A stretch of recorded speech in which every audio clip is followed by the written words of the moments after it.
അപ്പം പവർ സിസ്റ്റത്തിന്റെ ഒരു പുതിയ സെക്ഷനിലോട്ടാണ് നമ്മൾ ഇന്ന് തുടങ്ങാൻ പോകുന്നത്.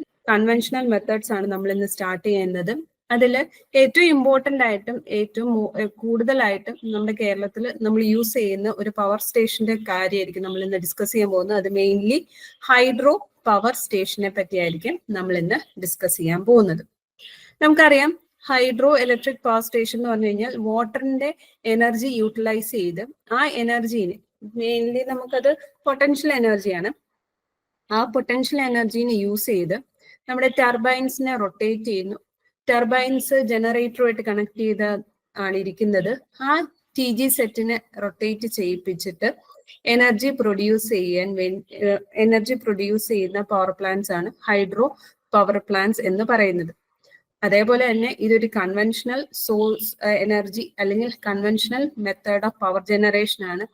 And it is also a renewable energy source. ഏറ്റവും ഇമ്പോർട്ടൻ്റ് ആയിട്ടുള്ള ഒരു കാര്യം എന്ന് പറഞ്ഞു കഴിഞ്ഞാൽ hydro electric power both renewable ആണ്, അതേപോലെ തന്നെ ഒരു conventional method of power generation ആണ്, which was used from earlier itself. നേരത്തെ തൊട്ട് ഉപയോഗിച്ച് പോകുന്ന ഒരു പവർ സ്റ്റേഷൻ ആണ്. അതുകൊണ്ട് തന്നെ റിന്യൂവബിൾ എനർജി സോഴ്സ് ആയതുകൊണ്ട് തന്നെ ഇതൊരിക്കലും ഡിപ്ലീറ്റഡ് ആവത്തില്ല. അതുകൊണ്ട് ഇതിന്റെ പ്രൊഡക്ഷൻ ഓഫ് എനർജി എന്ന് പറയുന്നത് നമുക്ക് പറയാം റിലയബിൾ സോഴ്സ് ആണ്. അൺലെസ് ആൻഡ് അണ്ടിൽ അതിൻ്റെ അകത്തോ അല്ലെങ്കിൽ നമ്മുടെ ഡാമിലുള്ള സ്റ്റോറേജിന്റെ വാട്ടർ സ്റ്റോറേജ് കപ്പാസിറ്റി കുറഞ്ഞു വരുവാണെങ്കിൽ മാത്രമാണ് നമുക്ക് അവിടെ ഒരു കുറച്ച് ലോഡ് ഷെഡിങ്ങോ അങ്ങനെയുള്ള കാര്യങ്ങൾ വരിക ചെയ്യത്തുള്ളൂ. ഇനി ഇവിടെ നമുക്കറിയാം energy in falling water is converted into electricity without using up the water. അതായത് നമ്മൾ ഈ വെള്ളത്തിനെ ഉപയോഗിക്കുന്നുണ്ട്, പക്ഷെ വെള്ളത്തിന്റെ ഉപയോഗിക്കുന്നുണ്ടെന്ന് പറഞ്ഞു കഴിഞ്ഞാൽ നമ്മൾ അതിനെ വേസ്റ്റ് ആക്കുന്നില്ല. അതിന് പകരം എന്താ ചെയ്യുന്നത്, നമ്മൾ ഈ വെള്ളത്തിനെ ഒരു നല്ല ഹൈറ്റിൽ നിന്ന് ഡ്രോപ്പ് ചെയ്യിപ്പിക്കണം അല്ലെങ്കിൽ ഫോള് ചെയ്യിപ്പിക്കണം. അങ്ങനെ ഫോള് ചെയ്യിപ്പിക്കുമ്പോഴത്തേക്കും അവിടെ ആ ഹൈറ്റിനോട് കറസ്പോണ്ടിങ് ആയിട്ടുള്ള പൊട്ടൻഷ്യൽ എനർജി mgh ആണ് പൊട്ടൻഷ്യൽ എനർജിയുടെ ഇക്വേഷൻ എന്ന് പറയുന്നത്. Potential energy is equal to mgh. mgh എന്ന് പറഞ്ഞു കഴിഞ്ഞാൽ mass into gravitational force into height. ഈ ഹൈറ്റ് കൂടുന്നതനുസരിച്ച് പൊട്ടൻഷ്യൽ എനർജി എന്ന് പറയുന്നത് കൂടുതലായിരിക്കും. അപ്പൊ ഈ പൊട്ടൻഷ്യൽ എനർജീനെയാണ് നമ്മൾ ഇലക്ട്രിസിറ്റി ആയിട്ട് കൺവേർട്ട് ചെയ്യുന്നത് വിത്തൗട്ട് വേസ്റ്റിംഗ് വാട്ടർ. ഇവിടെ എന്തെങ്കിലും വേസ്റ്റേജ് ഓഫ് വാട്ടർ ഉണ്ടോ എന്ന് ചോദിച്ചു കഴിഞ്ഞാൽ ഇല്ല.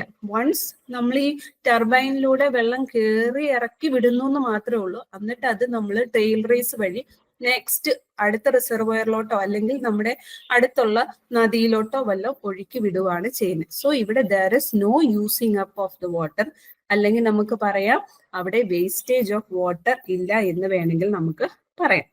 ഇത് നമ്മൾ അതിന്റെ ഒരു സ്കീമാറ്റിക് ഡയഗ്രത്തിലോട്ടാണ് പോകുന്നത്.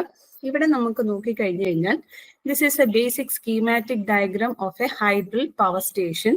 സോ ആദ്യമേ തന്നെ നമുക്കൊരു റിസർവോയർ ഉണ്ട്. നമുക്കൊരു അറിയാം, റിസർവോയർ എന്ന് പറഞ്ഞു കഴിഞ്ഞാൽ വാട്ടറിനെ നമുക്ക് സ്റ്റോർ ചെയ്യാൻ വേണ്ടി ഉപയോഗിക്കുന്ന ഒരു സ്ഥലമാണ് റിസർവോയർ. ഈ റിസർവോയറിൽ എക്രോസ് ആയിട്ടായിരിക്കും നമ്മൾ ഡാം കൺസ്ട്രക്ട് ചെയ്യുന്നത്. ഈ ഡാം എന്ന് പറയുന്നതായിരിക്കും ഈ വാട്ടറിനെ അവിടെ സൂക്ഷിച്ച് വെപ്പിക്കുന്നത്, അല്ലെങ്കിൽ അവിടെ ഒരു സ്ട്രോങ് സിവിൽ സ്ട്രക്ചർ ആയിട്ട് ആക്ട് ചെയ്യുന്നത്. ഇനി ഈ റിസർവോയറിൽ നിന്ന് ഒരു പ്രഷർ ടണൽ വഴി നമ്മൾ വാൽവ് ഹൗസിലോട്ട് വെള്ളം എത്തിക്കുന്നു. അപ്പം ഈ പ്രഷർ ടണലിൽ നമുക്കൊരു സർജ് ടാങ്ക് ഉണ്ടാവും. ഈ പ്രഷർ ടണൽ എന്താന്ന് ചോദിച്ചു കഴിഞ്ഞാൽ വെള്ളം ഒഴുക്കി വിടാൻ വേണ്ടിയുള്ള ഒരു ടണൽ എന്ന് മാത്രമേ ഉള്ളൂ. അപ്പൊ അതൊരു പ്രഷറിലായിരിക്കും മെയിൻറ്റെയിൻ ചെയ്ത് പോകുന്നത്. എന്തുകൊണ്ടാന്ന് ചോദിച്ചാൽ നമുക്കിവിടെ ഒരു വാൽവ് ഹൗസ് ഉണ്ട്. അപ്പൊ ഈ വാൽവ് ഹൗസിൽ മെയിൻലി ബട്ടർഫ്ലൈ വാൽവോ അല്ലെങ്കിൽ സ്ലൂയിസ് വാൽവോ ഒക്കെ അവൈലബിൾ ആയിരിക്കും. അപ്പൊ ഈ വാൽവ് ഓപ്പറേറ്റ് ചെയ്താൽ മാത്രമേ ഈ പ്രഷർ ടണലിൽ നിന്നുള്ള വെള്ളം പെൻസ്റ്റോക്കിലോട്ട് പോകത്തുള്ളൂ. ഇനി ഈ പ്രഷർ ടണലിൽ നമ്മളൊരു സർജ് ടാങ്ക് നമ്മൾ അതിന്റെ കൂടെ തന്നെ ഡെവലപ്പ് ചെയ്യുന്നുണ്ട്. എന്തിനാന്ന് ചോദിച്ചു കഴിഞ്ഞാൽ പ്രഷർ വേരിയേഷൻസിനെ അക്കോമഡേറ്റ് ചെയ്യാൻ വേണ്ടിയിട്ടാണ് സർജ് ടാങ്ക് നമ്മൾ യൂസ് ചെയ്യുന്നത്. ദെൻ ഈ വെള്ളം ഈ വാൽവ് ഓപ്പൺ ആക്കുമ്പം ഈ വാൽവ് വഴി നേരെ പെൻസ്റ്റോക്കിലോട്ട് പോവും. ഈ പെൻസ്റ്റോക്ക് എന്തോരം ഹൈറ്റിലാണോ അത്രയായിരിക്കും നമ്മുടെ ഈ ഹൈറ്റ് എന്ന് പറയുന്നത്. അതായത് റിസർവോയർ ഹെഡിൽ നിന്ന് ഈ ടെയിൽ റേസ് വരെയുള്ള ഹൈറ്റ് ആയിരിക്കും എന്തോരം പൊട്ടൻഷ്യൽ എനർജിയാണ് നമുക്ക് കിട്ടണേ എന്നുള്ളത് നമ്മൾ തീരുമാനിച്ചെടുക്കുന്ന കാര്യം. ഞാൻ ഓൾറെഡി പറഞ്ഞു, പൊട്ടൻഷ്യൽ എനർജി എന്ന് പറയുന്നത് mgh ആണ്. അപ്പൊ ഈ ഹൈറ്റ് കൂടുന്ന അനുസരിച്ച് നമുക്ക് പൊട്ടൻഷ്യൽ എനർജി കൂടുതലായിരിക്കും.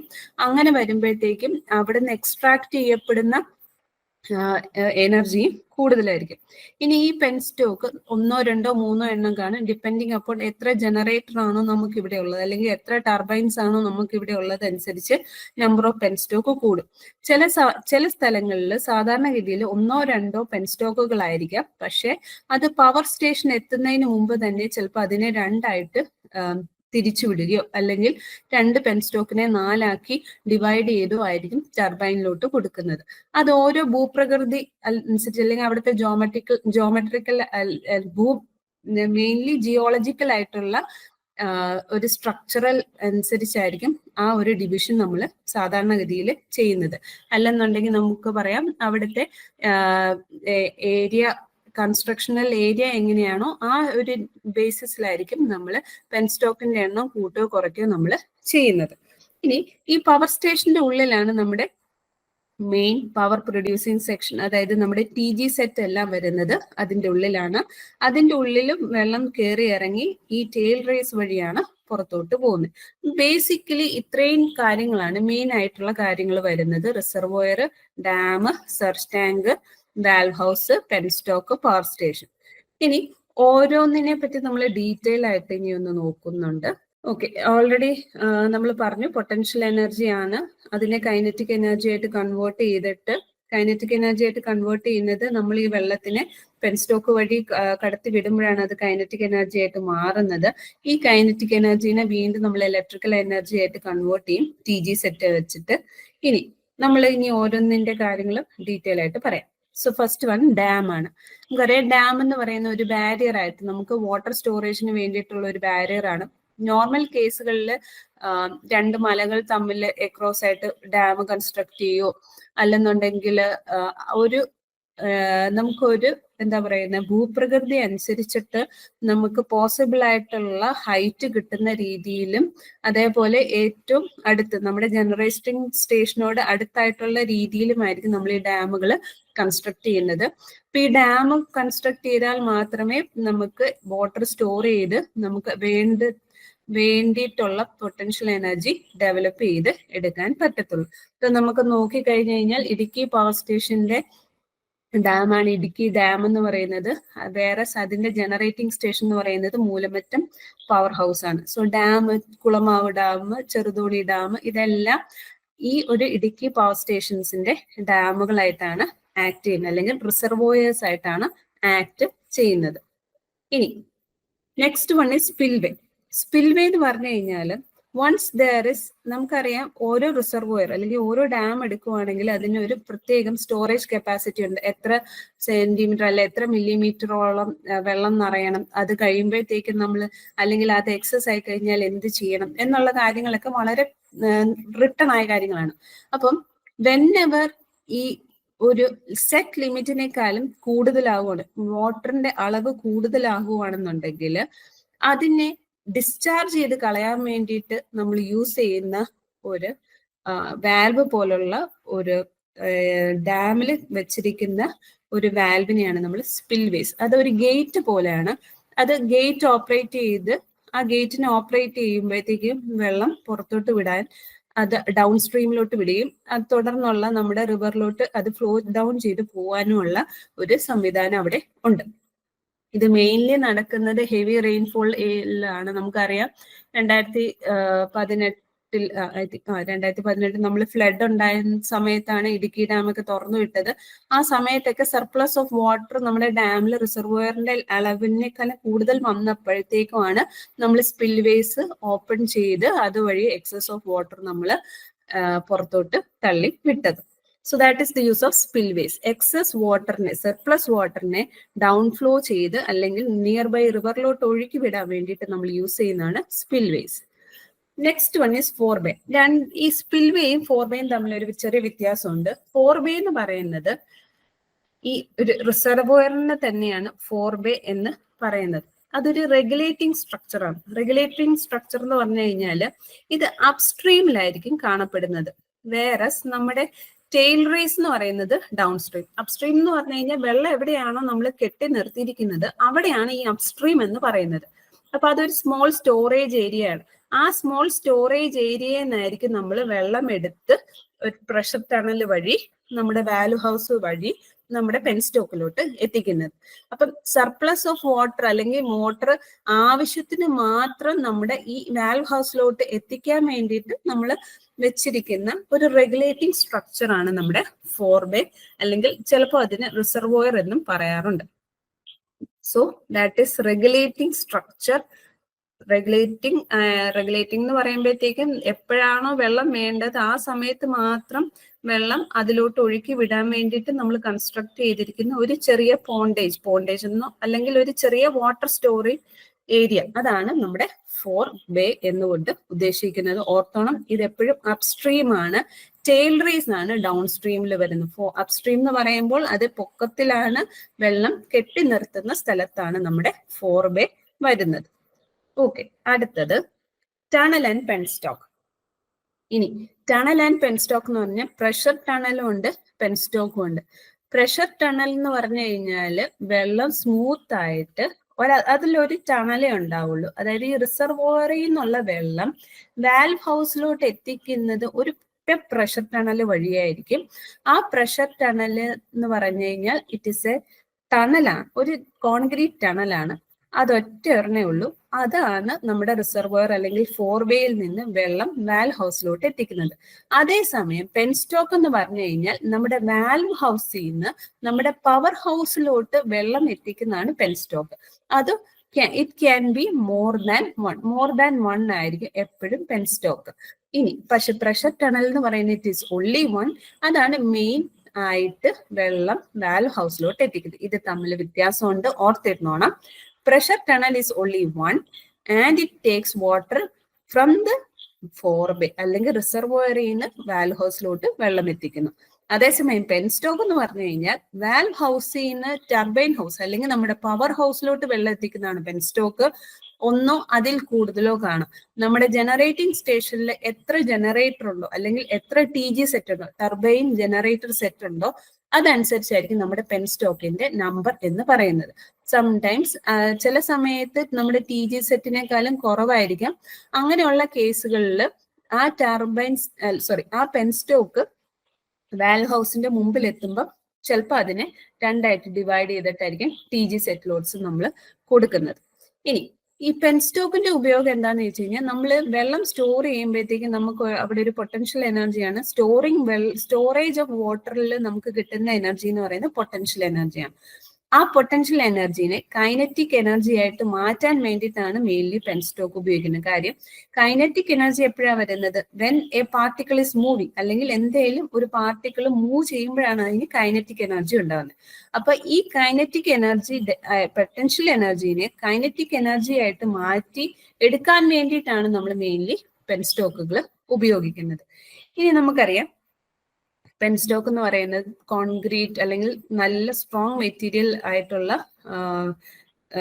സ്റ്റീൽ അങ്ങനെയുള്ളതൊക്കെ വെച്ചിട്ടായിരിക്കും, കോൺക്രീറ്റ് സ്റ്റീലൊക്കെ ഉപയോഗിച്ചിട്ടാണ് പെൻസ്റ്റോക്ക് നമ്മൾ ബിൽഡ് ചെയ്യുന്നത്. അതിന്റെ കാരണം എന്ന് പറഞ്ഞു കഴിഞ്ഞാൽ high pressure of water sustain ചെയ്യാൻ വേണ്ടിയിട്ടാണ് അങ്ങനെ ചെയ്യുന്നത്. ഇനി നമുക്കറിയാം ഈ പെൻസ്റ്റോക്കിൽ എന്ന് പറഞ്ഞു കഴിഞ്ഞാൽ നല്ല ഫോഴ്സിലാണ് വാട്ടർ വരുന്നത്. അതുകൊണ്ട് തന്നെ ഇതിന്റെ അകത്ത് നല്ല പ്രഷർ ഡെവലപ്പ് ചെയ്യുന്നുണ്ട്. അപ്പോൾ ഫോർ കേസ് എക്സാമ്പിൾ പറഞ്ഞു കഴിഞ്ഞാൽ നമ്മുടെ ഈ പെൻസ്റ്റോക്കിൽ നിന്ന് വരുന്ന വെള്ളം, നമ്മുടെ ഈ സ്കീമാറ്റിക് ഡയഗ്രമാണിത്.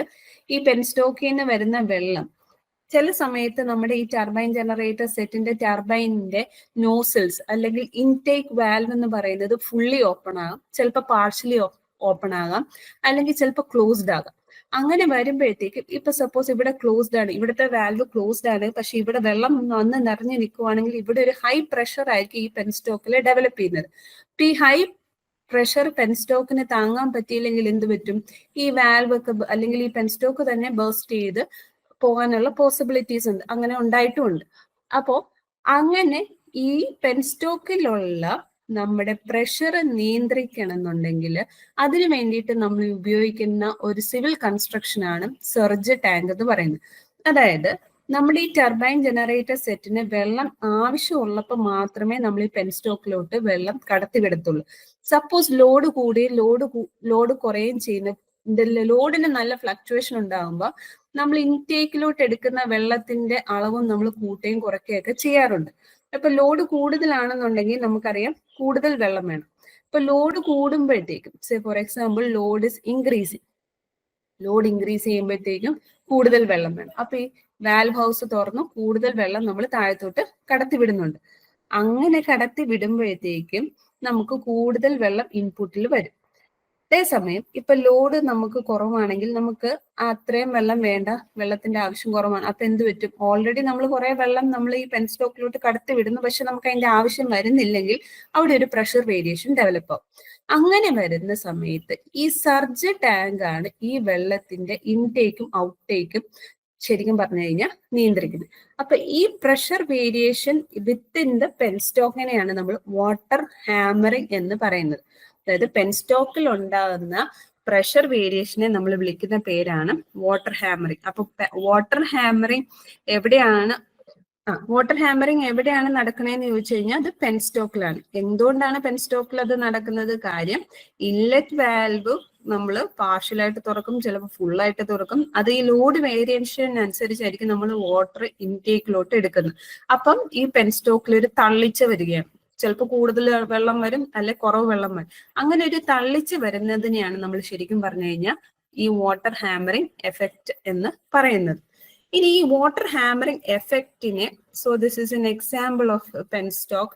നമ്മൾ ഈ പല സ്ഥലങ്ങളിൽ യാത്ര ചെയ്യുമ്പോൾ നമ്മളിങ്ങനെ പെൻസ്റ്റോക്കുകൾ കാണാറുണ്ട്. മൂന്നാറൊക്കെ പോകുമ്പോൾ നമ്മൾ പള്ളിവാസലിലൊക്കെ ഇങ്ങനത്തെ പെൻസ്റ്റോക്ക് ഒക്കെ നമുക്ക് കാണാൻ പറ്റും. ഇനി വാൽവ് ഹൗസ്. ഈ വാൽവ് ഹൗസ് എന്തിനാന്ന് ചോദിച്ചു കഴിഞ്ഞാൽ നമ്മുടെ വെള്ളത്തിന് ആവശ്യമുള്ള സമയത്ത് മാത്രം പെൻസ്റ്റോക്കിലോട്ട് കടത്തി വിടാൻ വേണ്ടിയിട്ട് നമ്മൾ ഉപയോഗിക്കുന്ന ഒരു വാൽവ് ആണ്, അല്ലെങ്കിൽ വാൽവ് പ്ലേസ് ചെയ്തിരിക്കുന്ന ഒരു കൺസ്ട്രക്ഷൻ ആണ് വാൽവ് ഹൗസ് എന്ന് പറയുന്നത്. ചില കേസിൽ സ്ലൂയിസ് വാൽവ്സ് ആയിരിക്കും ഉപയോഗിക്കുന്നത്, ചിലപ്പോൾ ബട്ടർഫ്ലൈ വാൽവ്സ് ഉപയോഗിക്കാറുണ്ട്. അതൊന്നും അത്ര ഇമ്പോർട്ടൻ്റ് അല്ല, അറിഞ്ഞിരുന്നാൽ മാത്രം മതി. സ്ലൂയിസ് വാൽവ്സ് ആണ് അല്ലെങ്കിൽ ബട്ടർഫ്ലൈ വാൽവ് ആയിരിക്കും നമ്മൾ അവിടുത്തെ വെള്ളത്തിന്റെ ഇൻടേക്കിനെ നമ്മൾ കൺട്രോൾ ചെയ്യുന്നത്. അപ്പം നമ്മൾ ഈ വാൽവ് എന്ന് പറയുന്നത് വാട്ടറിന്റെ സപ്ലൈ കട്ട് ഓഫ് ചെയ്തില്ലെങ്കിൽ പെൻസ്റ്റോക്കിലെ പ്രഷർ കൂടാൻ ചാൻസ് ഉണ്ട്. ആ പെൻസ്റ്റോക്കിന്റെ പ്രഷർ കൂടുമ്പോഴത്തേക്കും അത് പൊട്ടിപ്പോകാനുള്ള പോസിബിലിറ്റീസ് ഉണ്ട്. അതുകൊണ്ടാണ് നമ്മൾ വാൽവ് വെച്ചിട്ട് വെള്ളത്തിനെ കടത്തിവിടാൻ നോക്കുന്നത്. ഇനി എന്താണ് സർജ് ടാങ്ക്? ഓൾറെഡി നമ്മൾ പറഞ്ഞതിന് പെൻസ്റ്റോക്കിൽ നമുക്ക് എന്തുണ്ട്? വാട്ടർ ഹാമറിംഗ് നടക്കാറുണ്ടെന്ന് ഞാൻ പറഞ്ഞായിരുന്നു. അപ്പൊ ഈ വാട്ടർ ഹാമറിങ്ങിനെ അവോയ്ഡ് ചെയ്യാൻ വേണ്ടിയിട്ടാണ് നമ്മൾ എന്തുപയോഗിക്കുന്നത്? Surge tank. സർജ് ടാങ്ക് ചെയ്യുന്നത് അവോയ്ഡ് വാട്ടർ ഹാമറിംഗ്. അപ്പം പെൻസ്റ്റോക്കിൽ ഉണ്ടാകുന്ന പ്രഷർ വേരിയേഷനെ മെയിൻറ്റെയിൻ ചെയ്ത് ഒരു കോൺസ്റ്റന്റ് പ്രഷറിലോട്ട് എത്തിക്കാൻ വേണ്ടിയിട്ടാണ് നമ്മൾ സർജ് ടാങ്ക് ഉപയോഗിക്കുന്നത്. ചില കേസസിൽ പവർ ഹൗസിന്റെയും റിസർവോയറിന്റെയും ഇടയ്ക്കാണ് നമ്മൾ ഈ സർജ് ടാങ്ക് വെക്കുന്നത്. അതായത് നമുക്കറിയാം വാൽവ് ഹൗസ് ഉണ്ട്, ആ വാൽവ് ഹൗസിനോട് ചിലപ്പം ചേർന്ന് തന്നെയായിരിക്കും നമ്മുടെ സർജ് ടാങ്ക് ഇരിക്കുന്നത്. വൺസ് ഈ റിസർവോയറിൽ നിന്നുള്ള വെള്ളം വാൽവ് ഹൗസിലെത്തി അത് ഓപ്പൺ ആക്കുമ്പോഴാണ് പെൻസ്റ്റോക്കിലോട്ട് പോകുന്നത്. അപ്പൊ ഇത് ഓപ്പൺ ആക്കി വെച്ച് കഴിഞ്ഞാൽ എപ്പോഴും വാട്ടർ ഇൻടേക്ക് നടക്കും. അപ്പൊ once there is load increase, load കൂടുമ്പോൾ എന്ത് പറ്റുമെന്നാണ് ഞാൻ പറഞ്ഞത്? പെൻസ്റ്റോക്കിലോട്ട് വേണ്ടിയിട്ടുള്ള വെള്ളത്തിന്റെ അളവും കൂടും, വാട്ടറിന്റെ അളവ് കൂടും. ഈ വാട്ടറിന്റെ അളവ് കൂടുമ്പോഴത്തേക്കും നമുക്കൊരു നിശ്ചിതമായിട്ടുള്ള വെള്ളമായിരിക്കും നമ്മുടെ പെൻസ്റ്റോക്കിലോട്ട് വരുന്നത്. അത് ലോഡ് ഇൻക്രീസ് ചെയ്യുന്ന സമയത്ത് കുറച്ചും കൂടെ കൂടുതൽ വെള്ളം നമ്മൾ ഇൻലെറ്റിലോട്ട് കൊടുത്തുവിടും, അല്ലെങ്കിൽ ഇൻലെറ്റിലോട്ട് കൊടുക്കും. അങ്ങനെ വരുന്ന കേസിൽ നമ്മുടെ ഈ സർജ് ടാങ്കില് ശരിക്കും പറഞ്ഞാൽ അതൊരു വെൽ പോലുള്ള സ്ട്രക്ചറാണ്. അടുത്ത ഫിഗറിൽ കാണിച്ചു തരാം. ഈ ഒരു വെൽ പോലുള്ള സ്ട്രക്ചറാണ്. എന്നിട്ട് അതിനൊരു ഓപ്പണിംഗ് ഉണ്ട്. ആ ഓപ്പണിംഗ് എന്ന് പറയുന്നത് നമ്മുടെ ഈ ടണലിലോട്ട് കണക്ട് ചെയ്തിരിക്കണം. ഇപ്പം നമുക്ക് എക്സസ് ആയിട്ടുള്ള വാട്ടർ ആവശ്യമുണ്ടെങ്കിൽ നമ്മൾ ഈ സർജ് ടാങ്കിൽ നിന്നായിരിക്കും നമുക്ക് എക്സസ് ആയിട്ടുള്ള വാട്ടർ നമ്മൾ എടുക്കുന്നത്. അതേസമയം ലോഡ് ഡിക്രീസ് ചെയ്യുമ്പോൾ എന്ത് പറ്റും? അവിടെ ഒരു ഡീസിലറേഷൻ ആണ് ഉണ്ടാകുന്നത്. നമുക്ക് അത്രയും വെള്ളം വേണ്ട, അല്ലെങ്കിൽ വാട്ടർ അത്രയും വേണ്ട. വാട്ടർ എന്ന് പറയുന്നത് നമുക്ക് കുറച്ച് മതി. അങ്ങനെ വരുമ്പം എന്ത് പറ്റും, ഈ സർജ് ടാങ്കിലോട്ട് വെള്ളം തിരിച്ചു കയറും. അപ്പം ആ പ്രഷർ വേരിയേഷൻ നമുക്ക് അവിടെ ഒന്ന് ബാലൻസ് ചെയ്ത് നിർത്താം. അപ്പൊ ഈ സർജ് ടാങ്കിൽ എപ്പോഴും വെള്ളം കാണും.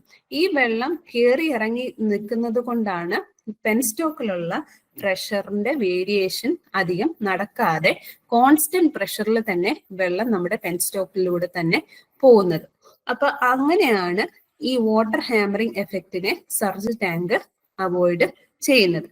ഇനി ഇതിനകത്ത് എന്താ പറയുന്നത്, വാട്ടർ ഒരു ഓവർഫ്ലോ ചെയ്യാത്ത രീതിയിലായിരിക്കും നമ്മൾ മെയിൻറ്റെയിൻ ചെയ്യുന്നത്. അതായത് ഫുൾ ലോഡ് ഓപ്പറേഷൻ അല്ലെങ്കിൽ മൊത്തം ലോഡിലാണ് നമ്മുടെ ടർബൈൻ ഓപ്പറേറ്റ് ചെയ്യുന്നതെങ്കിൽ പോലും വാട്ടർ ഓവർഫ്ലോ ചെയ്യാത്ത രീതിയിലായിരിക്കും നമ്മൾ സർജ് ടാങ്ക് കൺസ്ട്രക്ട് ചെയ്യുന്നത്. അപ്പൊ ഇതാണ് സർജ് ടാങ്കിന്റെ ഒരു ഫിഗർ എന്ന് പറയുന്നത്. ഇത് വെൽ ഷേപ്ഡ് സ്ട്രക്ചേഴ്സ് ആണ്. ഇതിന്റെ താഴെ നമുക്ക് ഓപ്പണിംഗ് ഉണ്ട്. അത് നമ്മുടെ പ്രഷർ ടണലിലോട്ടാണ് കണക്ട് ചെയ്തിരിക്കുന്നത്. അപ്പൊ ഈ പ്രഷർ ടണലിലോട്ട് വെള്ളം കൂടുതൽ ആവശ്യമുള്ളപ്പം സർജ് ടാങ്ക് വഴി, പ്രഷർ ടണൽ വഴി, വാൽവ് ഹൗസ് വഴി പെൻസ്റ്റോക്കിലോട്ട് കൊടുക്കും. അതേസമയം ലെസ് വാട്ടർ ആണ് വേണ്ടെങ്കിൽ നേരെ തിരിച്ച് വെള്ളം സർജ് ടാങ്കിലോട്ട് കയറും. അങ്ങനെ വരുമ്പോഴത്തേക്കും ഈ പ്രഷർ ടണലിലും അതേപോലെ തന്നെ പെൻസ്റ്റോക്കിലുമുള്ള പ്രഷർ വേരിയേഷനെ അത് ഇക്വലൈസ് ചെയ്ത് വാട്ടർ ഹാമറിംഗ് എഫക്റ്റിനെ തടയും. വാട്ടർ ഹാമറിംഗ് ചെയ്യാന്ന് പറഞ്ഞു കഴിഞ്ഞാൽ തകർക്കുക എന്നുള്ള ഒരു അർത്ഥമാണ്. വാട്ടർ അല്ലെങ്കിൽ അതിനെ ബേസ്റ്റ് ചെയ്യിപ്പിക്കുക എന്നുള്ള ഒരു പ്രഷർ അവിടെ ഡെവലപ്പ് ചെയ്യാതെ ഒരു കോൺസ്റ്റന്റ് പ്രഷറിൽ പെൻസ്റ്റോക്കിൽ വാട്ടർ ഫ്ലോയിനെ മെയിൻറ്റെയിൻ ചെയ്യാനാണ് നമ്മൾ സർജ് ടാങ്ക് യൂസ് ചെയ്യുന്നത്. ഓക്കെ, അടുത്തത് പവർ ഹൗസ്. പവർ ഹൗസ് എന്ന് പറയുന്നത് എപ്പോഴും നമ്മുടെ റിസർവോയറിൽ നിന്ന് കുറച്ച് അകലെ മാറിയായിരിക്കും നിൽക്കുന്നത്. അവിടെ മെയിൻലി നമുക്കുള്ളത് ഒരു ടർബൈൻ ജനറേറ്റർ സെറ്റ് ആണുള്ളത്. ഈ ടർബൈനും ജനറേറ്ററും ഒരു ഷാഫ്റ്റ് വഴി നമ്മൾ കപ്പിൾ ചെയ്തിരിക്കുകയാണ്, ടർബൈനും ജനറേറ്ററും. വൺസ് ദ ടർബൈൻ റൊട്ടേറ്റ്സ്, അതനുസരിച്ച് നമ്മുടെ ജനറേറ്റർ റൊട്ടേറ്റ് ചെയ്യും. അത് കഴിഞ്ഞ് ടർബൈൻ റൊട്ടേറ്റ് ചെയ്ത് അത് ഈ ജനറേറ്റർ ഇലക്ട്രിസിറ്റി പ്രൊഡ്യൂസ് ചെയ്യും. എന്നിട്ട് നമ്മളത് പവർ ഹൗസിൽ നിന്ന് സബ്സ്റ്റേഷൻസിലോട്ട് കടത്തി വിടുകയാണ് ചെയ്യുന്നത്. ഇനി ബാക്കിയുള്ള വെള്ളം, ഈ ടർബൈനെ റൊട്ടേറ്റ് ചെയ്യിപ്പിച്ചിട്ട് ബാക്കിയുള്ള വെള്ളം എന്ത് ചെയ്യും, വാട്ടർ നമ്മുടെ ടെയിൽ റേസ് വഴി നിയർ ബൈ റിവറിലോട്ട് നമ്മൾ ഒഴുക്കി വിടുകയാണ് ചെയ്യുന്നത്. അപ്പൊ പവർ ഹൗസിൽ ടർബൈൻ ജനറേറ്റർ സെറ്റ് ആണ്. പിന്നെ അതിന് വേണ്ടിയിട്ടുള്ള ഓട്ടോമേഷനും കാര്യങ്ങളൊക്കെ ഉള്ള കാര്യങ്ങളുണ്ട്. പിന്നെ അതിന്റെ പ്രൊട്ടക്ഷന് വേണ്ടിയിട്ടുള്ള റിലേസും കാര്യങ്ങളും ഉണ്ട്. ദെൻ ഈ ടർബൈനും ജനറേറ്ററിനും കുറെ ഓക്സിലറീസ് ഉണ്ട്. അതേപോലെ അതിന് വേണ്ടിയിട്ടുള്ള പമ്പുകളും കാര്യങ്ങളും എല്ലാം ഉണ്ട്. അതെല്ലാം മൗണ്ട് ചെയ്തിരിക്കുന്ന ഒരു സിവിൽ സ്ട്രക്ചർ ആണ് നമ്മുടെ പവർ ഹൗസ് എന്ന് പറയുന്നത്. അടുത്തത് ടെയിൽ റേസ്. ടെയിൽ റേസ് എന്ന് പറഞ്ഞു കഴിഞ്ഞാൽ ടർബൈനിൽ നിന്നുള്ള ബാക്കിയുള്ള വെള്ളം ഒഴുക്കി വിടാൻ വേണ്ടിയിട്ട് നമ്മൾ യൂസ് ചെയ്യുന്നതാണ് ടെയിൽ റേസ് എന്ന് പറയുന്നത്. ചില കേസുകളിൽ അതൊരു നാച്ചുറൽ സ്ട്രീം തന്നെയാണ്. അതായത് ഈ ടെയിൽ റേസിൽ നിന്നുള്ള വെള്ളം വേറെ ഒരു നാച്ചുറൽ റിവറിലോട്ട് തന്നെ നമ്മൾ കടത്തിവിടുമായിരിക്കും ചെയ്യുന്നത്. അല്ലാത്ത സമയത്ത് അല്ലെങ്കിൽ ഇങ്ങനെ ഒരു റിവർ നിയർ ബൈ ഇല്ലെങ്കിൽ നമ്മൾ കുറച്ച് അധികം സ്ഥലങ്ങളിൽ വെള്ളം ഡൈവേർട്ട് ചെയ്ത് ഒരു നിയർ ബൈ റിവറിലോട്ട് എത്തിച്ച് വിടുന്ന രീതിയിലുള്ള കൺസ്ട്രക്ഷൻസും നമുക്ക് ഉണ്ട്. അപ്പൊ മെയിൻലി ടെയിൽ റേസ് എന്ന് പറയുന്നത് വെള്ളം ഒഴുക്കിവിടാൻ, ഈ ടർബൈൻ റൊട്ടേറ്റ് ചെയ്യിപ്പിച്ചിട്ടുള്ള ബാലൻസ് ഉള്ള വെള്ളം, ബാലൻസ് എന്ന് വെച്ചാൽ നമ്മൾ ഇൻടേക്കിൽ എന്തോരം വെള്ളം എടുക്കുന്നോ അത് തന്നെ പുറത്തോട്ട് വരും. കുറച്ച് എവിടെയെങ്കിലും ലോസസ് ഉണ്ടായെങ്കിൽ മാത്രമേ ഉള്ളൂ. ആ വെള്ളം അതേപോലെ തന്നെ നിയർ ബൈ റിവറിലോട്ട് കടത്തി വിടുന്നതാണ് ടെയിൽ റേസ്. ഈ ടെയിൽ റേസ് കൊണ്ടുള്ള ഉപകാരം അല്ലെങ്കിൽ ടെയിൽ റേസ് എന്തിനാന്ന് ചോദിച്ചു കഴിഞ്ഞാൽ, ഈ ഹെഡ് എന്ന് പറയുന്നത്, what is the head of A power house എന്ന് പറഞ്ഞു കഴിഞ്ഞാൽ, റിസർവോയറിന്റെ വെള്ളത്തിന്റെ ലെവലും ടെയിൽ റേസിന്റെ വെള്ളത്തിന്റെ ലെവലും തമ്മിലുള്ള ഹൈറ്റ് ഡിഫറൻസിനെയാണ് ശരിക്കും നമ്മൾ ഹെഡ് എന്ന് വിളിക്കുന്നത്. അപ്പം ഈ ഹെഡ് കൂടുന്ന അനുസരിച്ച് കൂടുതൽ എനർജി പ്രൊഡ്യൂസ് ചെയ്യാൻ പറ്റും. അല്ലെന്നുണ്ടെങ്കിൽ അവിടെ പ്രൊഡ്യൂസ് ചെയ്യുന്ന എനർജി കുറവായിരിക്കും. അപ്പം depending upon the geological area, അവിടുത്തെ എന്തോരം ഹെഡ് പോസിബിൾ ആണോ അത്ര ഹെഡ് നമ്മൾ മാക്സിമം അവിടെ യൂട്ടിലൈസ് ചെയ്തിട്ടായിരിക്കും നമ്മൾ ഒരു ജനറേറ്റിംഗ് സ്റ്റേഷൻ ഡെവലപ്പ് ചെയ്യുന്നത്. നെക്സ്റ്റ്, ഈ ഹെഡിന്റെ കാര്യമാണ് നമ്മൾ പറയാൻ പോകുന്നത്. ഇവിടെ കാണിച്ചിരിക്കുന്ന പോലെ ഇതാണ് നമ്മുടെ ടെയിൽ റേസ് എന്ന് പറയുന്നത്. ഈ ടെയിൽ റേസും റിസർവോയറിന്റെ ഏറ്റവും ഹയസ്റ്റ് പോയിന്റും തമ്മിലുള്ള ഡിഫറൻസിനെയാണ് നമ്മൾ ഹെഡ് എന്ന് വിളിക്കുന്നത്. ഇനി ഗ്രോസ് ഹെഡ് എന്ന് പറയുന്നതാണ് റിസർവോയർ ഹെഡും ടെയിൽ റേസ് വാട്ടർ ലെവലും തമ്മിലുള്ള എന്താ പറയുന്ന ഹൈറ്റ് ഡിഫറൻസിനെ നമ്മൾ ഗ്രോസ് ഹെഡ് എന്നാണ് വിളിക്കുന്നത്. നെറ്റ് ഹെഡ് എന്ന് പറഞ്ഞു കഴിഞ്ഞാൽ gross head minus loss in head. Loss in head എന്ന് പറഞ്ഞു കഴിഞ്ഞാൽ ഏതെങ്കിലും ഒരു കാരണവശാൽ കഴിഞ്ഞാൽ നമുക്ക് ടെയിൽ റേസിന്റെ വെള്ളത്തിന്റെ അളവ് കുറയോ അല്ലെന്നുണ്ടെങ്കിൽ റിസർവോയറിന്റെ വെള്ളത്തിന്റെ അളവ് കുറയോ ചെയ്യുമ്പോൾ അല്ലെങ്കിൽ ഇൻ ബിറ്റ്വീൻ എന്തെങ്കിലും ലോസ് ഓഫ് വാട്ടർ വരുവാണെന്നുണ്ടെങ്കിൽ അതിനെ മൈനസ് ചെയ്യുന്നതിനെയാണ് നമ്മൾ ലോസ് ഇൻ ഹെഡ് എന്നുകൊണ്ട് ഉദ്ദേശിച്ചിരിക്കുന്നത്. അപ്പൊ ഈ ഹെഡിന്റെ വേരിയേഷൻ അനുസരിച്ചായിരിക്കും നമ്മളുടെ ഇവിടെ ഏത് ജനറേറ്റർ ആണ് ഉപയോഗിക്കേണ്ടത്, അവിടെ എത്ര എനർജി പ്രൊഡ്യൂസ് ചെയ്യും എന്നുള്ള കാര്യങ്ങളെല്ലാം ഹെഡിനെ ഡിപ്പെൻഡ് ചെയ്താണ് വരുന്നത്. Next one turbine. നമ്മൾ പവർ ഹൗസിലെ TG സെറ്റ് ഉണ്ടെന്ന് പറഞ്ഞായിരുന്നു. അപ്പൊ ഈ TG സെറ്റിലെ ടർബൈൻ ആണ് നമ്മൾ ഇനി ഡീറ്റെയിൽ ആയിട്ട് കാണാൻ പോകുന്നത്. ടർബൈൻ എന്ന് പറയുന്നത് 2 ടൈപ്പ് ഓഫ് ടർബൈൻ ഉണ്ട്. ഇമ്പൾസ് ടർബൈനും ഉണ്ട്, അതേപോലെ തന്നെ റിയാക്ഷൻ ടർബൈനും ഉണ്ട്. ഇതിലും രണ്ടും ഇമ്പോർട്ടന്റ് ആയിട്ടുള്ള ടർബൈൻസുകളാണ്, ഇമ്പൾസ് ടർബൈനും റിയാക്ഷൻ ടർബൈനും. നമ്മുടെ കേരളത്തിൽ ഈ 2 ടർബൈൻസ് നമ്മൾ യൂട്ടിലൈസ് ചെയ്യുന്നുണ്ട്. അതിൽ ഫസ്റ്റ് വൺ ഇമ്പൾസ് ടർബൈൻ്റെ ക്ലാസിഫിക്കേഷൻ ആണ് Pelton wheel. Impulse turbine Pelton വീലിന് മാത്രമേ നമ്മൾ ഉപയോഗിക്കുന്നുള്ളൂ. റിയാക്ഷൻ ടർബൈനിൽ 2 ടർബൈൻസ് നമ്മൾ ഉപയോഗിക്കുന്നുണ്ട്, ഫ്രാൻസിസ് ടർബൈൻ, കപ്ലാൻ ടർബൈൻ. ഇതെല്ലാം നമ്മൾ ഫസ്റ്റ് ഇയർ മെക്കാനിക്കലിൽ പഠിക്കുന്ന കാര്യങ്ങളൊക്കെ തന്നെയാണ്, എന്നാലും നമ്മളൊന്ന് നോക്കാം. അപ്പം ഇമ്പൾസ് ടർബൈൻ എന്താണെന്ന് നമുക്ക് ആദ്യം ഒന്ന് നോക്കാം. ഇമ്പൾസ് ടർബൈൻ്റെ പ്രത്യേകത എന്ന് പറഞ്ഞു കഴിഞ്ഞാൽ ഇമ്പൾസ് ഫോഴ്സ് കൊണ്ടാണ് അത് വർക്ക് ചെയ്യുന്നത്. ഇമ്പൾസ് ഫോഴ്സ് എന്ന് പറഞ്ഞു കഴിഞ്ഞാൽ എന്താണ്? അതായത് നമുക്ക് ഇവിടെ ഒരു റണ്ണർ ബ്ലേഡ്സ് ഉണ്ട്. ഈ റണ്ണർ ബ്ലേഡിന്റെ ചുറ്റും ബക്കറ്റ് ഉണ്ട്. ബക്കറ്റിലാണ് നമ്മൾ ഈ വെള്ളത്തിനെ ഇംപിഞ്ച് ചെയ്യിപ്പിക്കുന്നത്. ഇംപിഞ്ച് ചെയ്യിപ്പിക്കുക എന്ന് വെച്ചാൽ അടിച്ചു വിടുക എന്ന് പറയും. അടിച്ചു വിടുക എന്ന് വെച്ച് കഴിഞ്ഞാൽ നമ്മൾ ഫോഴ്സിൽ വെള്ളത്തിനെ അങ്ങോട്ട് ഒഴുക്കി വിടുകയാണ്. അങ്ങനെ വരുമ്പോഴത്തേക്കും ഇവിടെ ഒരു നോസിൽ അറേഞ്ച്മെന്റ് ഉണ്ട്, ഫിക്സഡ് നോസിൽ അറേഞ്ച്മെന്റ് ഉണ്ട്. ഈ നോസിലിന്റെ പ്രത്യേകത നോക്കിക്കഴിഞ്ഞാൽ നമുക്ക് മനസ്സിലാകും ഇതൊരു വേരിയഡ് ഏരിയ ഉള്ള ഒരു സ്ട്രക്ചറാണ്. ആദ്യ ഭാഗത്ത് കൂടുതൽ ഏരിയയും ആ നോസലിന്റെ അറ്റത്ത് ഏരിയ കുറവുമാണ് വരുന്നത്. അതിന്റെ അകത്തൂടെ ആയിരിക്കും വെള്ളം പാസ് ചെയ്ത് പോകുന്നത്. അപ്പൊ അതിന്റെ അകത്ത് നമുക്ക് വേണമെന്നുണ്ടെങ്കിൽ ഒരു ജെറ്റ് ഉണ്ട്, അല്ലെങ്കിൽ അത് ആ നോസലിനെ നമുക്ക് ഏരിയ കൂട്ടുകയോ കുറയുകയും ചെയ്യാം. നമുക്കറിയാം ഏരിയ കുറയുന്നതനുസരിച്ച് വെലോസിറ്റി കൂടും. ഏരിയ കൂടുതലാണെങ്കിൽ വെലോസിറ്റി കുറവും, ഏരിയ കുറവാണെങ്കിൽ വെലോസിറ്റി കൂടുതലും. ഇൻവേഴ്സ്ലി പ്രൊപ്പോർഷണൽ ആണ്. അങ്ങനെ വരുമ്പോഴത്തേക്കും towards the end of the nozzle, ഈ നോസലിന്റെ അറ്റത്ത് വരുമ്പോൾ വെലോസിറ്റി എന്ന് പറയുന്നത് വളരെ കൂടുതലായിരിക്കും. അത്രയും ഹൈ വെലോസിറ്റിയിലുള്ള വെള്ളം ഈ ബക്കറ്റിൽ വന്ന് ഇംപിഞ്ച് ചെയ്യുമ്പം ഇത് ഈ ബക്കറ്റിന് അത് വിത്ത്സ്റ്റാൻഡ് ചെയ്യാൻ പറ്റാതെ ഇത് റൊട്ടേറ്റ് ചെയ്യാൻ തുടങ്ങും. അത് റൊട്ടേറ്റ് ചെയ്യുമ്പോൾ ഈ ബക്കറ്റ്സ് റൊട്ടേറ്റ് ചെയ്യുമ്പോഴത്തേക്കും അത് റണ്ണറുമായിട്ട് കണക്ട് ചെയ്തിട്ടുണ്ടാവും. ആ റണ്ണർ റൊട്ടേറ്റ് ചെയ്യും, അങ്ങനെ ടർബൈൻ റൊട്ടേറ്റ് ചെയ്യും. ആ ടർബൈൻ ഷാഫ്റ്റ് എന്ന് പറയുന്നത് ജനറേറ്റർ ഷാഫ്റ്റുമായിട്ട് കണക്ട് ചെയ്തേക്കുവാണ്. അപ്പൊ ജനറേറ്ററും ഓട്ടോമാറ്റിക്കലി അത് റൺ ചെയ്യാൻ തുടങ്ങും. ഇതാണ് ബേസിക്കലി ഒരു ഇമ്പൾസ് ടർബൈൻ്റെ വർക്കിംഗ് എന്ന് പറയുന്നത്. ഇനി നമുക്കറിയാം ഇത് ന്യൂട്ടൺ സെക്കൻഡ് ലോ അനുസരിച്ചാണ് ഇമ്പൾസ് ടർബൈൻ വർക്ക് ചെയ്യുന്നത്. ഈ ന്യൂട്ടൺ സെക്കൻഡ് ലോ എന്ന് പറയുന്നത് force is equal to the rate of change of momentum, അല്ലെങ്കിൽ നമുക്ക് പറയാം ന്യൂട്ടൺ സെക്കൻഡ് ലോ എന്ന് പറയുന്നത് F is equal to M A ആണ്. അതായത് ഇതിന്റെ മാസിന്റെയും ആക്സിലറേഷൻ എത്രയാണോ അതനുസരിച്ചായിരിക്കും ഈ ബക്കറ്റിൽ ഡെവലപ്പ് ചെയ്യുന്ന ഫോഴ്സ് എന്ന് പറയുന്നത്. ഇനി നമുക്കറിയാം ഇവിടെ കൈനറ്റിക് എനർജി ആണ് ഓൾറെഡി പറഞ്ഞു, പൊട്ടൻഷ്യൽ എനർജിയാണ്. പൊട്ടൻഷ്യൽ എനർജിനെ പെൻസ്റ്റോക്ക് വഴി കടത്തി വിടുമ്പോൾ അത് കൈനറ്റിക് എനർജി ആവും. ഈ കൈനറ്റിക് എനർജിനെ നമ്മൾ ഈ നോസിലെ വഴി വിടുമ്പോഴത്തേക്കും ആ കൈനറ്റിക് എനർജി എന്ന് പറയുന്നത് റെഡ്യൂസ് ഈ കൈനറ്റിക് എനർജി ഈ ബക്കറ്റിനെ റൊട്ടേറ്റ് ചെയ്ത് അത് റെഡ്യൂസ് ചെയ്തിട്ടാണ് നേരെ അത് ടെയിൽ റേസിലോട്ട് പോകുന്നത്. ഇവിടെ പ്രഷർ ചേഞ്ച് ഉണ്ടാകുന്നില്ല. അതുകൊണ്ട് തന്നെയാണ് ഇതിനെ ഇമ്പൾസ് ടർബൈൻ എന്ന് വിളിക്കുന്നത്. പ്രഷർ ചേഞ്ച് ഇല്ല എന്ന് പറയാൻ കാര്യം ഇവിടെ വെലോസിറ്റി ബേസ് ചെയ്തിട്ട് മാത്രമാണ് നമ്മൾ ഇവിടെ വർക്ക് ചെയ്യുന്നത്. അതുകൊണ്ട് തന്നെ അതിന്റെ പേര് ഇമ്പൾസ് എന്ന് പറയുന്നത്. ഇപ്പൊ ഇൻലെറ്റിലുള്ള അല്ലെങ്കിൽ ഈ നോസൽ എന്ന് പറയുന്ന സ്ട്രക്ചറിലെ ഏരിയ കൺട്രോൾ ചെയ്യുമ്പോൾ നമുക്ക് വെലോസിറ്റി കൂട്ടുകയും കുറയ്ക്കുകയും ചെയ്യാം. അതേപോലെ തന്നെ എമൗണ്ട് ഓഫ് വാട്ടർ എന്ന് പറയുന്നത് നമുക്ക് കൂട്ടുകയും കുറയ്ക്കുകയും ചെയ്യാൻ പറ്റും. അടുത്തത് റിയാക്ഷൻ ടർബൈൻ ആണ്.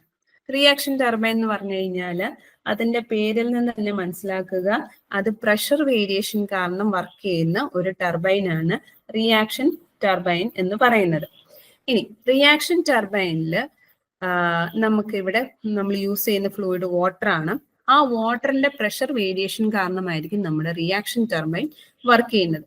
2 ടൈപ്പ് ഓഫ് റിയാക്ഷൻ ടർബൈൻസ് ഉണ്ട്, ഫ്രാൻസിസ് ടർബൈനും ഉണ്ട്, കപ്ലാൻ ടർബൈനും ഉണ്ട്. അപ്പൊ ഇതില് 2 ടൈപ്പ് ഓഫ് നമുക്ക് ഇവിടെ വാൽവ് ബ്ലേഡ്സ് ഉണ്ട്. ഗൈഡ് വെയിനും ഉണ്ട്, പിന്നെ അടുത്തത് റണ്ണറും ഉണ്ട്. അപ്പൊ ഈ ഗൈഡ് വെയിൻ എന്ന് പറയുന്നത് സ്റ്റേഷനറി ആയിട്ടുള്ള ബക്കറ്റ്സ് ആയിരിക്കും. റണ്ണർ ബ്ലേഡ്സ് എന്ന് പറയുന്നത് മൂവിങ് ആയിരിക്കും. ഈ റണ്ണർ ബ്ലേഡ്സ് ആണ് ഷാഫ്റ്റുമായിട്ട് കണക്ട് ചെയ്തിരിക്കുന്നത്. ആ റണ്ണർ ബ്ലേഡ്സ് റൊട്ടേറ്റ് ചെയ്യുമ്പോഴായിരിക്കും ഷാഫ്റ്റ് റൊട്ടേറ്റ് ചെയ്യുന്നതും അതുവഴി നമ്മുടെ ജനറേറ്റർ റൊട്ടേറ്റ് ചെയ്യുകയും ചെയ്യുന്നത്.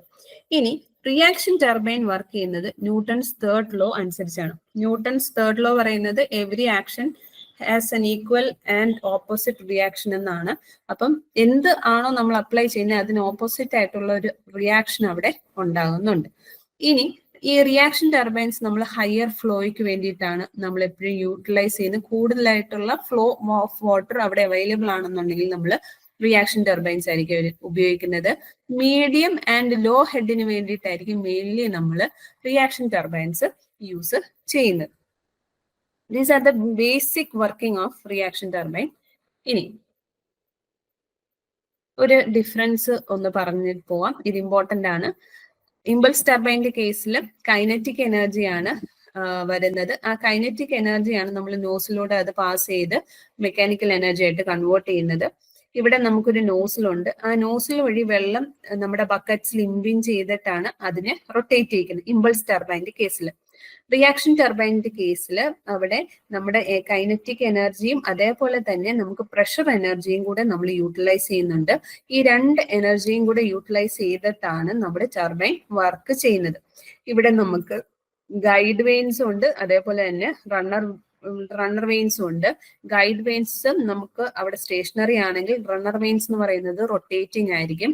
റണ്ണർ വെയിൻസ് റൊട്ടേറ്റ് ചെയ്തിട്ടാണ് റിയാക്ഷൻ ടർബൈനിൽ ഒരു റൊട്ടേഷൻ വരുന്നത്, അതുവഴി ജനറേറ്റർ റൊട്ടേറ്റ് ചെയ്യുന്നത്.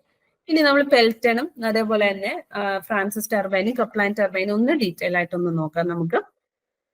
So this is a Pelton വീലിന്റെ ഒരു എക്സാമ്പിൾ ആണ്. ഇതാണ് നമ്മുടെ ബക്കറ്റ് എന്ന് പറയുന്നത്. ഈ ബക്കറ്റിന്റെ നടുക്ക് ഒരു ഡൈവേർഷൻ ഉണ്ട്, അല്ലെങ്കിൽ ഒരു കട്ടുണ്ട്. ഈ കട്ട് വരുന്നത് കൊണ്ട് തന്നെ 2ആയിട്ട് വെള്ളം സ്പ്ലിറ്റ് ചെയ്ത് പോയിട്ട് ഇതിനെ റൊട്ടേറ്റ് ചെയ്യാൻ അത് ഉപകരിക്കും. ഇവിടെ നമ്മുടെ പെൻ സ്റ്റോക്ക് വരുന്നത്, ഈ പെൻ സ്റ്റോക്ക് നമ്മൾ നോസിലോട്ട് കണക്ട് ചെയ്യുന്നത്. ഇതിൻ്റെ അകത്ത് ഒരു ജെറ്റ് അല്ലെങ്കിൽ സ്പിയർ ഉണ്ട്. ഈ സ്പിയർ കയറ്റി ഇറക്കുക ചെയ്യുമ്പോഴത്തേക്കുമാണ് ഇവിടെ എന്ത് പറ്റുന്നത്, വെള്ളത്തിന്റെ ഇൻടേക്ക് കൂട്ടുകയും കുറയ്ക്കുകയും ചെയ്യാൻ പറ്റും. അതേപോലെ തന്നെ ഏരിയ എന്ന് പറയുന്നത് കൂട്ടുകയും കുറയ്ക്കുകയും ചെയ്യും. അതനുസരിച്ച് ഇവിടെ വരുന്ന വെലോസിറ്റിക്ക് വേരിയേഷൻ ഉണ്ടാകും. ഇനി ഈ ജെറ്റ് ഓഫ് വാട്ടർ നമ്മുടെ ബക്കറ്റിലോട്ട് ഇംബിൻ ചെയ്യുമ്പോൾ ഇത് റൊട്ടേറ്റ് ചെയ്യും. ഇവിടെ ഈ ബക്കറ്റ് ഡയറക്ട്ലി നമ്മുടെ റണ്ണറുമായിട്ട് കണക്ട് ചെയ്തിരിക്കുന്നതുകൊണ്ട് തന്നെ ബക്കറ്റ് റൊട്ടേറ്റ് ചെയ്യുമ്പോൾ തന്നെ റണ്ണർ റൊട്ടേറ്റ് ചെയ്യും. റണ്ണർ റൊട്ടേറ്റ് ചെയ്യുമ്പോൾ ഷാഫ്റ്റ് റൊട്ടേറ്റ് ചെയ്യും. അതുവഴിയായിരിക്കും ജനറേഷൻ ഓഫ് ഇലക്ട്രിസിറ്റി പോസിബിൾ ആകും. ഇനി നമുക്ക് നോക്കിക്കഴിഞ്ഞാൽ മനസ്സിലാകും, ഹൈ ഹെഡ് ടർബൈൻസ് ആണ് പെൽറ്റൺ വീൽ. ഏറ്റവും ഇമ്പോർട്ടന്റ് ആയിട്ടുള്ള കാര്യം ഹൈ ഹെഡ് ടർബൈൻ ആണ് പെൽറ്റൺ വീൽ. അതായത് കൂടുതൽ ഹെഡ് ഉള്ളിടത്ത് മാത്രമേ പെൽറ്റൺ വീൽ ഉപയോഗിക്കാൻ പാടുള്ളൂ. അതായത് എബൌട്ട് മോർ ദാൻ 300 മീറ്റേഴ്സ് ആണെങ്കിൽ മാത്രമാണ് ഹെഡ്, 300 മീറ്റേഴ്സിലധികമാണെങ്കിൽ മാത്രമേ പെൽറ്റൺ വീല് ഉപയോഗിക്കാൻ പാടുള്ളൂ. ഇവിടെ flow of water tangential to the runner. അതായത് ഇത് നമ്മുടെ റണ്ണർ ആണെങ്കിൽ, ഇതാണ് നമ്മുടെ റണ്ണർ, ഇതിനോട് ടാൻജൻഷ്യൽ ആയിട്ടാണ് വാട്ടർ നമ്മൾ ഇംബിഞ്ച് ചെയ്യിപ്പിക്കുന്നത്. അതുകൊണ്ടാണ് ടാൻജൻഷ്യൽ ഫ്ലോ ഓഫ് വാട്ടർ എന്ന് പറഞ്ഞത്. ഇവിടെ നോക്കിയാൽ മനസ്സിലാവും, ആ ഒരു റണ്ണറിന്റെ ഡയമീറ്ററിനോട് ടാൻജന്റ് ആയിട്ടാണ് വെള്ളം അങ്ങോട്ട് ഇംബിഞ്ച് ചെയ്യിപ്പിക്കുന്നത് അല്ലെങ്കിൽ അങ്ങോട്ട് വിടുന്നത്. അതുകൊണ്ടാണ് അതിനെ നമ്മൾ ടാൻജൻഷ്യൽ ഫ്ലോ ഇമ്പൾസ് ടർബൈൻ എന്ന് പറയുന്നത്. ഇനി പെൽറ്റൺ റണ്ണർ എന്ന് പറഞ്ഞു കഴിഞ്ഞാൽ ഒരു സിംഗിൾ വീൽ ആയിരിക്കും. അതിന്റെ ചുറ്റും ബക്കറ്റ് ഉണ്ടാകും. അതൊരു ഹൊറിസോണ്ടൽ ഷാഫ്റ്റ് ആയിട്ടായിരിക്കും കണക്ട് ചെയ്തിരിക്കുന്നത്. ദെൻ ഓൾറെഡി പറഞ്ഞ പോലെ ഒരു സ്പിയർ റോഡ് ഉണ്ട്. ആ സ്പിയർ റോഡാണ് നമ്മൾ ഈ നോസിലിന്റെ ഉള്ളിലൂടെ പൊസിഷൻസ് ചേഞ്ച് ചെയ്യുമ്പോഴത്തേക്കും വാട്ടർ ഇൻടേക്ക് നമുക്ക് കൺട്രോൾ ചെയ്ത് അതനുസരിച്ച് വാട്ടർ നമ്മുടെ ബക്കറ്റ്സിലോട്ട് നമുക്ക് വീഴ്ത്തിക്കാൻ പറ്റും. ദെൻ ഈ ബക്കറ്റ് എന്ന് പറയുന്നത് വാട്ടർ സ്ട്രൈക്ക് ചെയ്യുമ്പം അത് രണ്ടായിട്ട് സ്പ്ലിറ്റ് ചെയ്ത് പോകാനായിട്ട് നമ്മളൊരു സ്പ്ലിറ്റർ വെച്ചിട്ടുണ്ട് അതിന്റെ നടുക്കായിട്ട്. അങ്ങനെ വരുമ്പോഴത്തേക്കും കൂടുതൽ ഇമ്പൾസീവ് ഫോഴ്സ് ആ ബക്കറ്റിലോട്ട് ഉണ്ടാകും. അങ്ങനെ കൂടുതൽ ഫോഴ്സിൽ റൊട്ടേറ്റ് ചെയ്യാനുള്ള ഒരു പോസിബിലിറ്റി പെൽറ്റൺ വീലിന് ഉണ്ട്. അടുത്തത് ഫ്രാൻസിസ് ടർബൈൻ. ഫ്രാൻസിസ് ടർബൈൻ എന്ന് പറയുന്നത് മീഡിയം ഹെഡ് ടർബൈൻ ആണ്. റിയാക്ഷൻ ടർബൈനിന്റെ ഒരു ക്ലാസിഫിക്കേഷൻ ആണ് ഫ്രാൻസിസ് ടർബൈൻ എന്ന് പറയുന്നത്. 80 to 300 മീറ്റേഴ്സ് ആണ് മീഡിയം ഹെഡ് എന്ന് പറയുന്നത്. അത് ഒരു മിക്സഡ് ഫ്ലോ റിയാക്ഷൻ ടർബൈൻ ആണ്. മിക്സഡ് ഫ്ലോ റിയാക്ഷൻ ടർബൈൻ എന്ന് പറഞ്ഞു കഴിഞ്ഞാൽ പ്രഷർ എനർജിയും അവിടെ യൂട്ടിലൈസ് ചെയ്യുന്നുണ്ട്. അതേപോലെ തന്നെ കൈനറ്റിക് എനർജി നമ്മൾ യൂട്ടിലൈസ് ചെയ്യുന്നതിനെയാണ് മിക്സഡ് ഫ്ലോ റിയാക്ഷൻ ടർബൈൻ എന്ന് പറയുന്നത്. It is very important. Francis turbine mixed flow reaction turbine ആണ്. ഇനി ഇതിനകത്ത് നമ്പർ ഓഫ് റണ്ണർ വെയിൻസ് എന്ന് പറയുന്നത് 24 ആണ്. ഇമ്പോർട്ടന്റ് ആണ്, നോട്ട് ചെയ്ത് വെക്കുക. ഇനി ഇതിന് ഗൈഡ് വെയിൻസും ഉണ്ട്, അതേപോലെ തന്നെ റണ്ണർ വെയിൻസും ഉണ്ട്. റണ്ണർ വെയിൻസ് ആണ് റൊട്ടേറ്റ് ചെയ്യുന്നത്. ഈ ഫ്രാൻസിസ് ടർബൈൻ്റെ ഏറ്റവും പ്രത്യേകത എന്ന് പറഞ്ഞു കഴിഞ്ഞാൽ അതിനൊരു ക്ലോസ്ഡ് കേസിംഗ് ഉണ്ട്. അതിന് ചുറ്റും ഒരു കേസിംഗ് അറേഞ്ച്മെന്റും നമ്മൾ കൊടുക്കുന്നുണ്ട്. അപ്പൊ എന്താണ് നമുക്കൊന്ന് നോക്കാം. ഇതാണ് ഫ്രാൻസിസ് റിയാക്ഷൻ ടർബൈൻ എന്ന് പറയുന്നത്. ഇതൊരു ക്രോസ് സെക്ഷണൽ വ്യൂ ആണ്. ഇതാണ് ആക്ച്വലി ഒരു അതിന്റെ പടം എന്ന് പറയുന്നത്. ഇതൊരു കേസിംഗ്, ഇതാണ് നമ്മുടെ കേസിംഗ് എന്ന് പറയുന്നത്. ഇതാണ് അതിന്റെ ഔട്ടർ കേസിംഗ് എന്ന് പറയുന്നത്. സ്ക്രോൾ കേസിംഗ് എന്നാണ് നമ്മൾ അതിനെ വിളിക്കുന്നത്. ഇവിടെ ഈ ഫിഗറിൽ ഈ റൗണ്ട് ഷേപ്പിലുള്ളതാണ് നമ്മുടെ സ്ക്രോൾ കേസിംഗ്.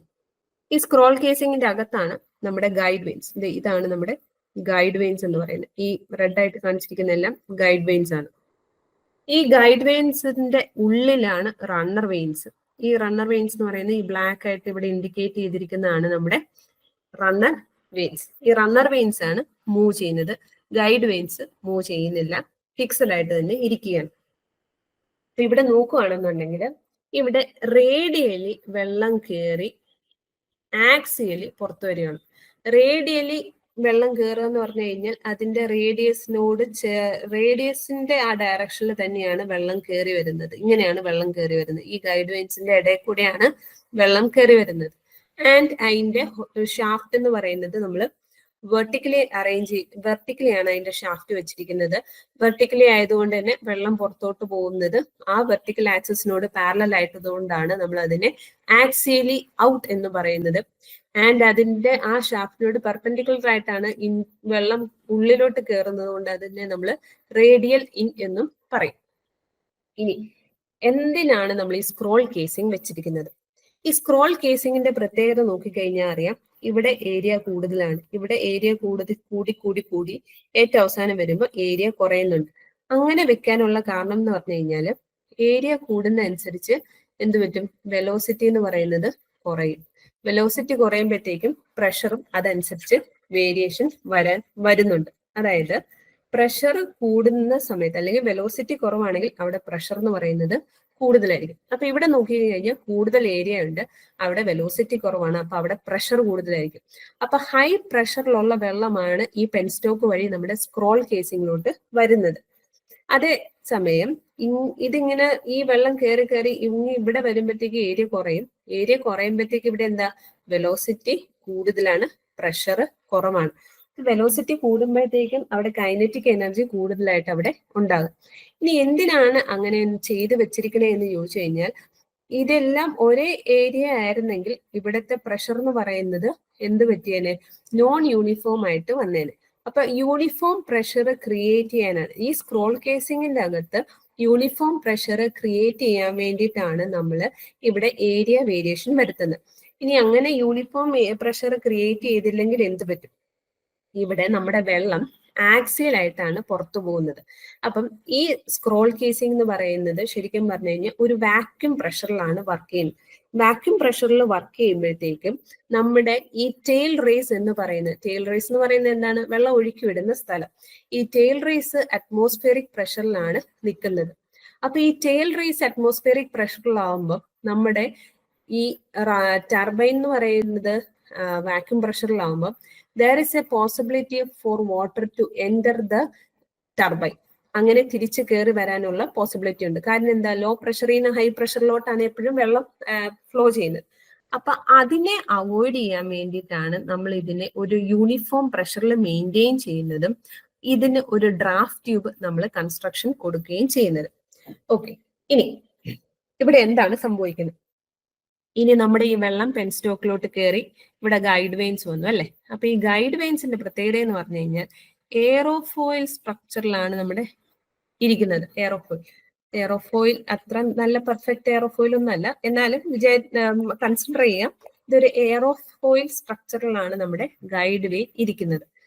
സാധാരണഗതിയിൽ നമുക്കറിയാം ഈ എയറോഫോയിൽ സ്ട്രക്ചർ ഒന്നുകൂടെ ഞാൻ വരയ്ക്കുകയാണ്. ഇതാണ് ഒരു എയറോഫോയിൽ സ്ട്രക്ചർ. അപ്പൊ ഇങ്ങനെ ഒരു എയറോഫോയിൽ സ്ട്രക്ചർ ഉണ്ട്. സാധാരണ രീതിയിൽ എയർ വന്ന് പതിക്കുകയാണെന്ന് വിചാരിക്കും. എയർ വന്ന് പതിക്കുമ്പോഴത്തേക്കും എയർ ഇവിടെ വന്ന് മുകളിലോട്ടും പോവും, താഴ്ത്തോട്ടും പോവും. അങ്ങനെ പോകുമ്പോഴത്തേക്കും ഇവിടെ വെലോസിറ്റി കൂടുതലും പ്രഷർ കുറയുകയും ചെയ്യും. അതേസമയം ഇവിടെ വെലോസിറ്റി കുറവും പ്രഷർ കൂടുതലുമായിരിക്കും വരുന്നത്. അങ്ങനെ വരുമ്പോഴത്തേക്കും ഇവിടെ എന്താ പറ്റുന്നേ? ഇതിനൊരു ഈ പ്രഷർ കൂടിയ സ്ഥലത്ത് നിന്ന് കുറഞ്ഞ സ്ഥലത്തിലോട്ട് ഈ എയറോഫോയിൽ സ്ട്രക്ചറിനൊരു അപ്ലിഫ്റ്റ് ഉണ്ടാവും, അല്ലെങ്കിൽ അതിങ്ങനെ ഒരു പ്രഷർ വേരിയേഷൻ അവിടെ ഡെവലപ്പ് ചെയ്യുന്നുണ്ട്. അപ്പൊ ഈ പ്രഷർ വേരിയേഷൻ ഡെവലപ്പ് ചെയ്യുന്നതുകൊണ്ട് തന്നെ എന്ത് പറ്റും?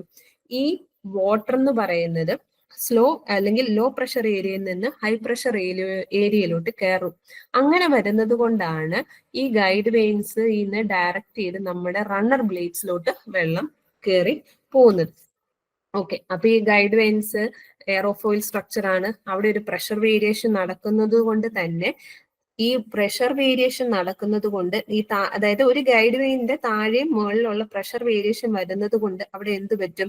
വെള്ളം ഡയറക്റ്റ്ലി നമ്മുടെ മൂവിങ് വെയിൻസിലോട്ട് ഡയറക്റ്റ് ആയി പോവുകയും, ഇനി ഈ മൂവിങ് വെയിൻസ് എന്ന് പറയുന്നതും എഗെയിൻ ദാറ്റ് ഇസ് ഒരു എയറോഫോയിൽ സ്ട്രക്ചർ തന്നെയാണെങ്കിലും നേരത്തെ ഗൈഡ് വെയിൻസിന്റെ ഒരു ഓപ്പോസിറ്റ് ഡയറക്ഷനിലായിരിക്കും അതിന്റെ അറേഞ്ച്മെന്റ് എന്ന് പറയുന്നത്. അങ്ങനെ വരുമ്പോഴത്തേക്കും ഇവിടെ പ്രഷർ വേരിയേഷന്റെ കൂടെ തന്നെ വെലോസിറ്റി ചേഞ്ചും അവിടെ ഉണ്ടാവും. അപ്പം ഈ വാട്ടർ എന്ന് പറയുന്നത് നമ്മുടെ ഈ മൂവിങ് ബ്ലേഡ്സ് അല്ലെങ്കിൽ മൂവിങ് വെയിൻസിലോട്ട് വരുമ്പോഴത്തേക്കും വെലോസിറ്റി ചേഞ്ച് ചെയ്യും. അങ്ങനെ വെലോസിറ്റി ചേഞ്ച് ചെയ്യുമ്പോൾ ഈ വെള്ളം ഈ ബ്ലേഡ്സിൽ ഒരു ത്രസ്റ്റ് രൂപീകരിക്കും, അല്ലെങ്കിൽ ഒരു ഫോഴ്സ് രൂപീകരിക്കും. അങ്ങനെ ഫോഴ്സ് രൂപീകരിക്കുന്നതുകൊണ്ടാണ് ആ റൊട്ടേഷൻ അവിടെ സാധിക്കുന്നത്. എന്ന് പറഞ്ഞു കഴിഞ്ഞാൽ ഇവിടുത്തെ പ്രഷർ വേരിയേഷൻ കാരണം ഈ വെള്ളം നമ്മുടെ മൂവിങ് വെയിൻസിലോട്ട് വന്നെത്തി. അങ്ങനെ മൂവിങ് വെയിൻസിലോട്ട് വന്നെത്തിയതിനു ശേഷം എന്ത് പറ്റും? ഇവിടെ ഒരു വെലോസിറ്റി ചേഞ്ച് നടക്കുന്നുണ്ട്. നമുക്കറിയാം പ്രഷർ വേരിയേഷൻ നടക്കുമ്പോൾ വെലോസിറ്റി വേരിയേഷനും വരുന്നുണ്ട്. ആ വെലോസിറ്റി വേരിയേഷൻ അല്ലെങ്കിൽ വെലോസിറ്റി കൂടിയ വെള്ളമാണ് ഈ മൂവിങ് ബ്ലേഡ്സിലോട്ട് വന്ന് പതിക്കുന്നത്. അങ്ങനെ വന്ന് പതിക്കുമ്പോഴത്തേക്കും അതും എയറോഫോയിൽ സ്ട്രക്ചർ ആയതുകൊണ്ട് തന്നെ അവിടെ എന്ത് പറ്റും? ഒരു ഫോഴ്സ് അവിടെ ഡെവലപ്പ് ചെയ്യും. ആ ഫോഴ്സ് ആണ് നമ്മുടെ റണ്ണർ വെയിൻസിനെ റൊട്ടേറ്റ് ചെയ്യിപ്പിച്ച് നമ്മുടെ ഷാഫ്റ്റ് റൊട്ടേറ്റ് ആയി ടർബൈൻ റൊട്ടേഷൻ പോസിബിൾ ആക്കുന്നത്. അപ്പൊ ഇവിടെ ശരിക്കും പറഞ്ഞു കഴിഞ്ഞാല് പ്രഷർ വേരിയേഷൻ ഉണ്ടാകുന്നുണ്ട്, അതേപോലെ തന്നെ വെലോസിറ്റിക്കും വേരിയേഷൻ ഉണ്ടാകുന്നുണ്ട്. ഇതിന്റെ രണ്ടിന്റെയും കൂടെ എഫക്റ്റ് കാരണമാണ് ഫ്രാൻസിസ് ടർബൈൻ വർക്ക് ചെയ്യുന്നത്. അതുകൊണ്ടാണ് ഇതിനെ മിക്സഡ് ഫ്ലോ ടർബൈൻ എന്ന് പറയുന്നത്. ഇനി ഞാൻ പറഞ്ഞു ഇതിവിടെ റൊട്ടേറ്റ് ചെയ്തു, ടർബൈനിൽ നിന്നുള്ള വെള്ളം നേരെ താഴത്തോട്ട് പോകുന്നു. അപ്പൊ ഇവിടെ ഒരു ഡ്രാഫ്റ്റ് ട്യൂബ് വെക്കണം. ആ ഡ്രാഫ്റ്റ് ട്യൂബ് വെക്കേണ്ട കാര്യമാണ് ഞാൻ പറഞ്ഞത്. ഡ്രാഫ്റ്റ് ട്യൂബ് വെച്ചില്ല എന്നുണ്ടെങ്കിൽ അവിടെ എന്ത് പറ്റും?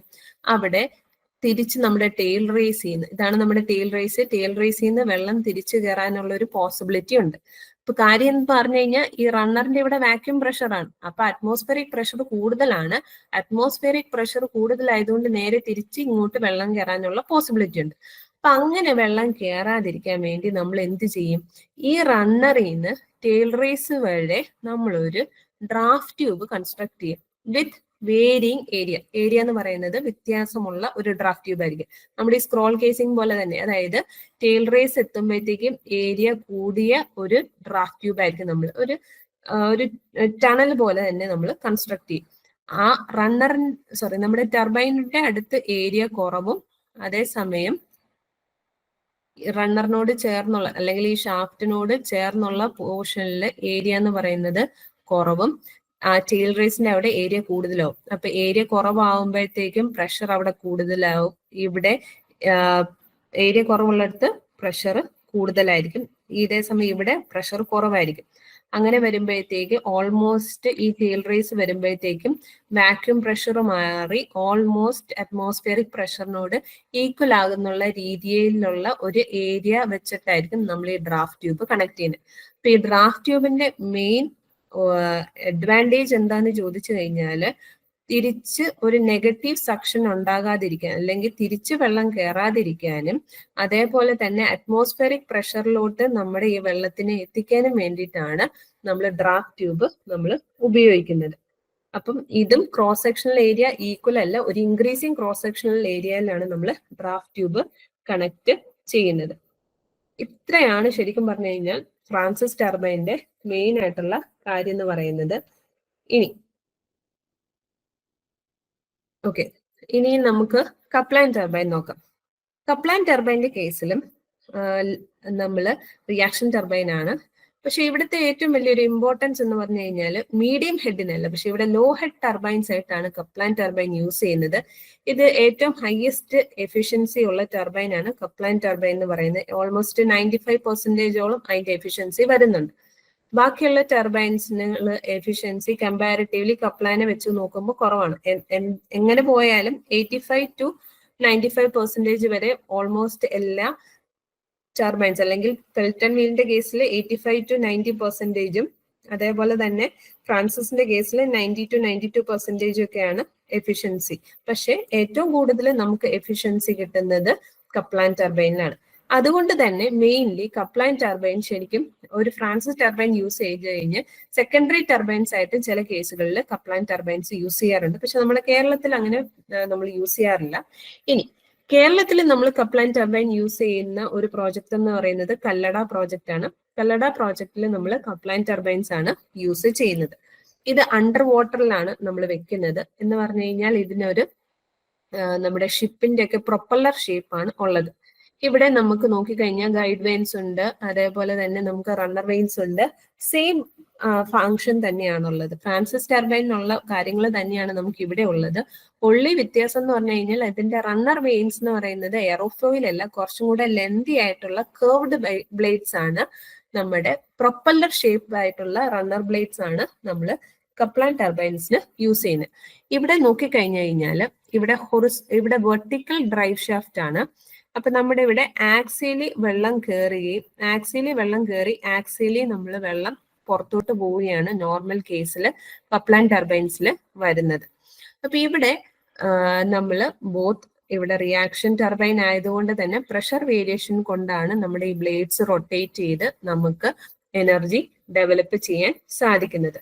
അപ്പം റിയാക്ഷൻ ടർബൈൻസിന്റെ കേസിൽ പ്രഷർ വേരിയേഷൻ ആണ്, എയറോഫോയിൽ സ്ട്രക്ചേഴ്സ് ആണ് ഗൈഡ് വെയിൻസ് എന്ന് പറയുന്നത്.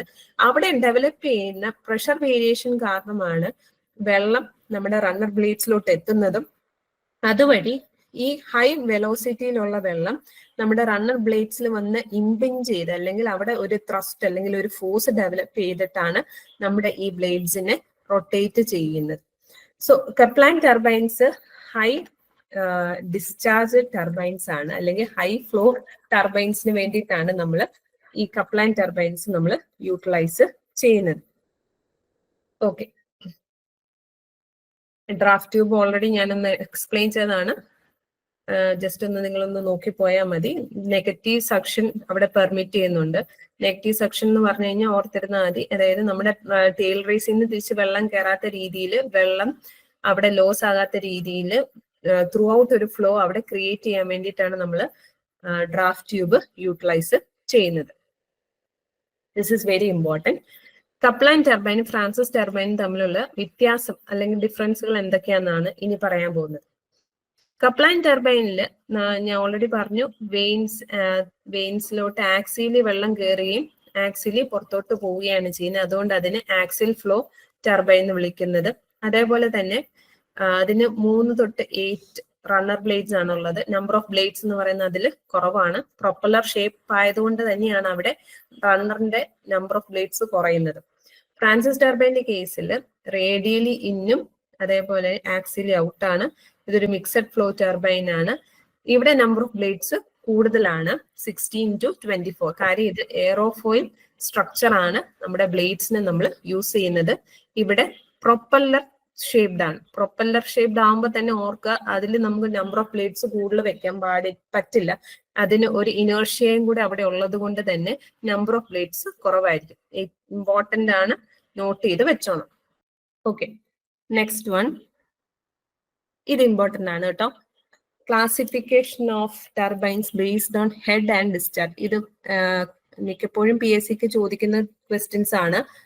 ഇനി ചില ക്വസ്റ്റ്യനുകളിൽ 300 മീറ്ററിന് പകരം ചിലപ്പോൾ 500 മീറ്റർ കണ്ടിട്ടുണ്ട്. 300 മീറ്ററോ അല്ലെങ്കിൽ 500 മീറ്റർ ആണ് തന്നിട്ടുണ്ടെങ്കിൽ ഹൈ ഹെഡിന് 500 മീറ്റർ ആയിട്ട് തന്നെ എടുത്തോളുക. ഇതാണ് ബേസിക്കലി 300 മീറ്റർ ആണ് സ്റ്റാൻഡേർഡ് ആയിട്ട് പറയുന്നത്. പക്ഷെ ചില PSC ക്വസ്റ്റ്യനുകളിൽ ഞാൻ 500 മീറ്റർ എന്ന് കണ്ടിട്ടുണ്ട്. അതുകൊണ്ട് ഹൈ ഹെഡ് എന്ന് ചോദിച്ചു കഴിഞ്ഞാൽ 500 മീറ്റർ ആണ് തന്നിരിക്കുന്നതെങ്കിൽ 500 മീറ്റർ എഴുതിക്കോളുക. ഹൈ ഹെഡിന് വേണ്ടിയിട്ട് നമ്മൾ യൂസ് ചെയ്യുന്നത് പെൽറ്റൺ വീലാണ്. മീഡിയം ഹെഡ് അതായത് 30 തൊട്ട് 300 മീറ്റർ, അതേസമയം 30 തൊട്ട് 500 മീറ്റർ എന്ന് പറഞ്ഞാലും കുഴപ്പമില്ല. മീഡിയം ഹെഡ് 30 തൊട്ട് 300 മീറ്റർ വരെ ഫ്രാൻസിസ് ടർബൈൻ. കപ്ലാൻ ടർബൈൻ ആണ് ഏറ്റവും ലോ ഹെഡിന് വേണ്ടിയിട്ട് നമ്മൾ യൂസ് ചെയ്യുന്നത്, അറൌണ്ട് 30 മീറ്ററിന് താഴെ. ഇനി ഓർത്തിരുന്നാൽ മതി, ഹെഡിന്റെ നേരെ റിവേഴ്സ് പ്രോസസ്സിലായിട്ട് അല്ലെങ്കിൽ നേരെ തിരിച്ചായിരിക്കും ഡിസ്ചാർജ്. പെൽറ്റൺ വീലില് ലോ ഡിസ്ചാർജ് ടർബൈൻ ആയിരിക്കും. ഫ്രാൻസിസ് എന്ന് പറയുന്നത് മീഡിയം ഡിസ്ചാർജ് ടർബൈനും.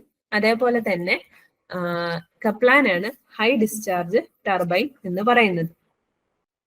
ഇനി ഒരു കാര്യം കൂടെ ഇതിനകത്ത് നിങ്ങളോട് പറയാനുള്ളത് സ്പെസിഫിക് സ്പീഡാണ്. നമ്മൾ അത് വിട്ടുപോയെന്ന് തോന്നുന്നു. ഓക്കെ, ഈ കപ്ലാൻ ടർബൈൻ്റെ കേസിൽ ഇത് ഹൈ സ്പെസിഫിക്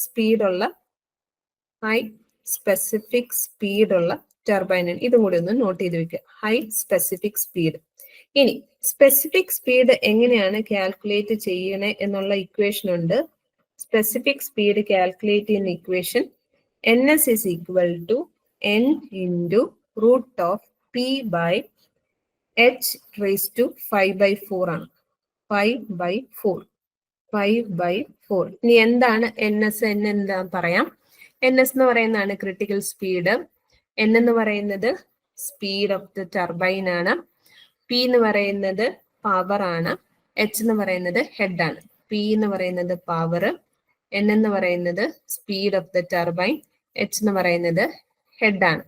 എന്താണ് സ്പെസിഫിക് സ്പീഡ് എന്ന് ചോദിച്ചു കഴിഞ്ഞാൽ, ഒരു ടർബൈൻ, നമ്മളിപ്പോ ഒരു ടർബൈൻ്റെ സ്പീഡ് മെഷർ ചെയ്യുകയാണെന്നുണ്ടെങ്കിൽ ഇതേപോലെ ഒരു ടർബൈൻ ഒരു ജോമെട്രിക്കലി നമ്മൾ ജോമെട്രിക്കലി സിമിലർ ആയിട്ട് ഒരു ടർബൈൻ സൃഷ്ടിച്ചിട്ട് അതൊരു യൂണിറ്റ് ഓഫ് പവർ പ്രൊഡ്യൂസ് ചെയ്യാൻ അതിന് എത്ര യൂണിറ്റ് ഓഫ് ഹെഡിലാണോ ഒരു യൂണിറ്റ് പവർ അത് പ്രൊഡ്യൂസ് ചെയ്യുന്നത് എന്നുള്ള ഒരു മെഷറിനെയാണ് നമ്മൾ സ്പെസിഫിക് സ്പീഡ് എന്ന് പറയുന്നത്. അതൊരു ഫോർ എക്സാമ്പിൾ ഒരു കപ്ലാൻ ടർബൈൻ എടുക്കുവാണെങ്കിൽ അതിനോട് ജോമെട്രിക്കലി സിമിലർ ആയിട്ട് ഒരു ടർബൈൻ എടുത്തതിന് ശേഷം അത് എത്ര പവർ പ്രൊഡ്യൂസ് ചെയ്യും, എപ്പോഴാണ് പവർ പ്രൊഡ്യൂസ് ചെയ്യുന്നത്, അതിനൊരു യൂണിറ്റ് ഹെഡ്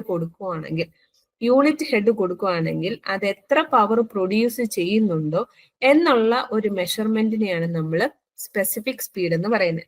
ഇപ്പൊ ഹൈ സ്പെസിഫിക് സ്പീഡ് ഉള്ളത് കപ്ലാൻ ടർബൈനും ലോ സ്പെസിഫിക് സ്പീഡ് ഉള്ളത് പെൽറ്റൺ വീലുമാണ്. അറിഞ്ഞിരുന്നാൽ മതി.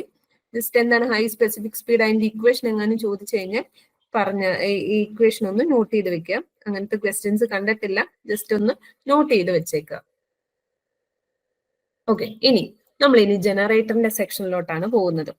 ജനറേറ്ററിന്റെ സെക്ഷനിലോട്ട് പോകുമ്പോൾ 2 ടൈപ്പ് ഓഫ് ജനറേറ്റേഴ്സ് ആണ് നമുക്കുള്ളത്. സാലിൻ പോൾ ജനറേറ്റർ ഉണ്ട്, നോൺ സാലിൻ പോൾ ജനറേറ്റർ ഉണ്ട്. ഇത് 2 ഇമ്പോർട്ടന്റ് ആണ്. ഇത് നിങ്ങൾ മെഷീൻസിൽ പഠിച്ചിട്ടുണ്ടായിരിക്കണം. ജനറേറ്ററിൽ 2 ടൈപ്പ് ഉണ്ട്. ഓൾട്ടർനേറ്റർ എന്നും പറയാറുണ്ട്, ജനറേറ്റർ അല്ലെങ്കിൽ ഓൾട്ടർനേറ്റർ എന്നും പറയാറുണ്ട്. നമ്മളിത് പവർ സിസ്റ്റത്തിൽ എപ്പോഴും ഓൾട്ടർനേറ്ററിന് പകരം ജനറേറ്റർ എന്ന് പറയുന്നെന്ന് മാത്രമേ ഉള്ളൂ. അത് 2 ടൈപ്പ് ഉണ്ട്, സാലിൻ പോളും നോൺ സാലിൻ പോളും. ഇതാണ് ഒരു ടർബൈൻ ജനറേറ്റർ അറേഞ്ച്മെന്റ് എന്ന് പറയുന്നത്. ഇതാണ് നമ്മുടെ ഇതൊരു കപ്ലാൻ ടർബൈൻ ആണ് കാണിച്ചിരിക്കുന്നത്. ഈ കപ്ലാൻ ടർബൈന്റെ ഷാഫ്റ്റ് ആണ് ഈ കാണിച്ചിരിക്കുന്നത്. ഈ ഷാഫ്റ്റും ജനറേറ്ററിന്റെ ഷാഫ്റ്റ് തമ്മിൽ കപ്പിൾ ചെയ്ത് വെച്ചിട്ടുണ്ട്. അപ്പൊ ഈ ടർബൈൻ റൊട്ടേറ്റ് ചെയ്യുമ്പോൾ അതനുസരിച്ച് ഷാഫ്റ്റ് റൊട്ടേറ്റ് ചെയ്യും. അതനുസരിച്ചാണ് നമ്മുടെ ജനറേറ്റർ റൊട്ടേറ്റ് ചെയ്യുന്നത്. ആദ്യം നമ്മൾ എന്താണ് ജനറേറ്റർ എന്ന് പറയാം. ജനറേറ്റർ എന്ന് പറഞ്ഞു കഴിഞ്ഞാൽ it is A machine which produce electricity എന്നാണ് സിമ്പിൾ ആയിട്ട് പറഞ്ഞു കഴിഞ്ഞാൽ. പിന്നെ എന്തിനാണ് ഈ സിങ്ക്രണസ് എന്ന് പറയുന്നത്? സിങ്ക്രോണസ് സ്പീഡിൽ റൺ ചെയ്യുന്ന ഒരു ജനറേറ്റർ ആണ് സിങ്ക്രണസ് ജനറേറ്റർ. എന്താണ് സിങ്ക്രണസ് സ്പീഡ് എന്ന് ചോദിച്ചു കഴിഞ്ഞാൽ NS = 120F/P. അതായത് അതിന്റെ റേറ്റഡ് സ്പീഡ്, അല്ലെങ്കിൽ റേറ്റഡ് സ്പീഡ് എന്ന് പറഞ്ഞു കഴിഞ്ഞാൽ ഇവിടെ ഒരു മാഗ്നറ്റിക് ഫീൽഡ് ഡെവലപ്പ് ചെയ്യും. ആ മാഗ്നറ്റിക് ഫീൽഡും ഈ റോട്ടറിന്റെ ഫീൽഡും ഒരേ സ്പീഡിലാണ് റൊട്ടേറ്റ് ചെയ്യുന്നതെങ്കിൽ അതിനെയാണ് നമ്മൾ സിങ്ക്രണസ് സ്പീഡ് എന്നുകൊണ്ട് ഉദ്ദേശിക്കുന്നത്. ഇനി സിങ്ക്രണസ് സ്പീഡ് കാൽക്കുലേറ്റ് ചെയ്യുന്ന ഇക്വേഷൻ ആണ് NS = 120F/P. ഇത് നിങ്ങൾ മെഷീൻസിൽ പഠിക്കുന്നുണ്ടാവും. അപ്പൊ നമുക്ക് അതിന്റെ അത്ര ഡീറ്റെയിൽസ് ഒന്നും വേണ്ട, നമുക്ക് ജസ്റ്റ് എന്താണെന്നൊന്ന് മാത്രം അറിഞ്ഞിരിക്കുക എന്നുള്ളത് മാത്രമേ ഉള്ളൂ. അപ്പൊ ഈ ജനറേറ്ററിന്റെ കേസിൽ നമ്മൾ ബേസിക് ഇലക്ട്രിക്കൽ പഠിച്ചാണ് ഇതെല്ലാം. സ്റ്റേറ്റർ ഉണ്ട്, റോട്ടർ ഉണ്ട്. സ്റ്റേറ്റർ എന്ന് പറയുമ്പോൾ സ്റ്റേഷനറി ആയിട്ടുള്ള പോർഷനാണ്, അത് ഒരിക്കലും റൊട്ടേറ്റ് ചെയ്യത്തില്ല. ആ സ്റ്റേഷനറി ആയിട്ടുള്ള പോർഷനിലാണ് നമ്മൾ ആർമേച്ചർ വൈൻഡിങ് കൊടുക്കുന്നത്. ആർമേച്ചർ വൈൻഡിങ്ങിലാണ് എന്തുണ്ടാകുന്നത്? ഇലക്ട്രിസിറ്റി ഉണ്ടാകുന്നത്. അത് സ്റ്റേഷനറി അല്ലായിരുന്നെങ്കിൽ എന്ത് പറ്റും? നമുക്ക് 3 ഫേസ് ആണ് വരുന്നത്, RYB 3 ഫേസിലാണ് ഇലക്ട്രിസിറ്റി വരുന്നത്. അത് സ്റ്റേഷനറി ആയിട്ട് ഇരുന്നില്ല എന്നുണ്ടായിരുന്നെങ്കിൽ നമുക്ക് ഇലക്ട്രിസിറ്റി അവിടെ നിന്ന് എടുക്കാൻ വളരെ ബുദ്ധിമുട്ടായിരിക്കും. അതുകൊണ്ടാണ് എപ്പോഴും ആർമേച്ചർ വൈൻഡിങ് സ്റ്റേഷനറി ആയിട്ട് നമ്മൾ വെക്കുന്നത്. ഇനി റോട്ടർ എന്ന് പറയുന്നത് റൊട്ടേറ്റ് ചെയ്യുന്ന പോർഷനാണ്. നമുക്കറിയാം ഇലക്ട്രോമാഗ്നറ്റിക് ഇൻഡക്ഷൻ അല്ലെങ്കിൽ Faraday's laws of electromagnetic induction പഠിച്ചിട്ടുണ്ട്. അതിനകത്ത് പറയുന്നത് എന്താണ്? ഒന്നെങ്കിൽ നമ്മുടെ കണ്ടക്ടർ മൂവ് ചെയ്യണം, അല്ലെന്നുണ്ടെങ്കിൽ നമ്മുടെ മാഗ്നറ്റിക് ഫീൽഡ് മൂവ് ചെയ്യണം. ഇതിൽ ഏതെങ്കിലും ഒന്ന് മൂവ് ചെയ്താൽ മാത്രമേ അവിടെ ഇലക്ട്രിസിറ്റി ഉണ്ടാവത്തുള്ളൂ. അപ്പൊ ഇവിടെ നമുക്കറിയാം നമ്മുടെ ആർമേച്ചർ വൈൻഡിങ് ആണ് നമ്മുടെ കണ്ടക്ടേഴ്സ്. അതൊരിക്കലും നമുക്ക് മൂവ് ചെയ്യിക്കാൻ പറ്റത്തില്ല. കാര്യം അത് ബൾക്ക് ആയിട്ടുള്ള സാധനമാണ്. അതിൽ നിന്ന് നമുക്ക് കറണ്ട് എടുക്കുക എന്ന് പറയുന്നത് ഫീസിബിൾ അല്ല ഒരു ജനറേറ്റിംഗ് സ്റ്റേഷന്റെ കേസിൽ. അതുകൊണ്ട് നമ്മൾ ഇവിടെ റൊട്ടേറ്റ് ചെയ്യുന്നത് നമ്മുടെ മാഗ്നറ്റിക് ആയിട്ടുള്ള, അല്ലെങ്കിൽ നമ്മളിവിടെ ഫീൽഡിനെയാണ് റൊട്ടേറ്റ് ചെയ്യുന്നത്. അപ്പൊ ഇവിടെ എങ്ങനെയാണ് ഫീൽഡ് ഉണ്ടാക്കുന്നത്? ബൈ ഇലക്ട്രോ മാഗ്നറ്റിക് ഇൻഡക്ഷൻ, അല്ലെങ്കിൽ ഇലക്ട്രോ മാഗ്നറ്റ് ആണ് നമ്മുടെ ഫീൽഡ് എന്ന് പറയുന്നത്. ഇലക്ട്രോ മാഗ്നറ്റ് എന്താ? കറണ്ട് കൊടുത്ത് നമ്മൾ കണ്ടക്ടേഴ്സിനെ മാഗ്നറ്റൈസ് ചെയ്യിപ്പിക്കുകയാണ് ഇവിടെ ചെയ്യുന്നത്. അപ്പൊ ഇവിടെ നമുക്ക് റോട്ടർ ഉണ്ട്. ആ റോട്ടർ എന്ന് പറയുന്നതാണ് ഇവിടുത്തെ റൊട്ടേറ്റിംഗ് പാർട്ട്. ഈ റൊട്ടേറ്റിംഗ് പാർട്ടാണ് ഫീൽഡ് പ്രൊഡ്യൂസ് ചെയ്യുന്നത്. അപ്പം നമുക്ക് ഇവിടെ ഒരു നോർത്ത് സൗത്ത് പോൾ ഇവിടെ കാണിച്ചിട്ടുണ്ട്. ഇവിടെ സൗത്ത് പോൾ ഉണ്ട്. അപ്പൊ ഈ സൗത്ത് അത് ഒരു പോൾ അല്ല, ഒരു എന്താ പറയുന്നത്, അയൺ സ്ട്രക്ചർ ആണ്. അയൺ സ്ട്രക്ചറിന് അക്രോസ് ആയിട്ട് നമ്മൾ കണ്ടക്ടേഴ്സ് വൗണ്ട് ചെയ്തിട്ടുണ്ട്. ഇതിലോട്ട് നമ്മൾ DC സപ്ലൈ കൊടുക്കുമ്പോൾ, എക്സൈറ്റേഷൻ കൊടുക്കുമ്പോൾ ഒരു കറണ്ട് ഫ്ലോ ചെയ്യും. ആ കറണ്ട് ഫ്ലോ ചെയ്യുമ്പോൾ ഇതിന് അക്രോസ് ആയിട്ട് നമുക്കൊരു മാഗ്നറ്റിക് ഫീൽഡ് ഡെവലപ്പ് ചെയ്യും. അതിനെയാണ് നമ്മൾ ഇലക്ട്രോ മാഗ്നറ്റ് എന്ന് പറയുന്നത്. അപ്പൊ ഈ ഇലക്ട്രോ മാഗ്നറ്റ് മൂവിങ് ആയിരിക്കും.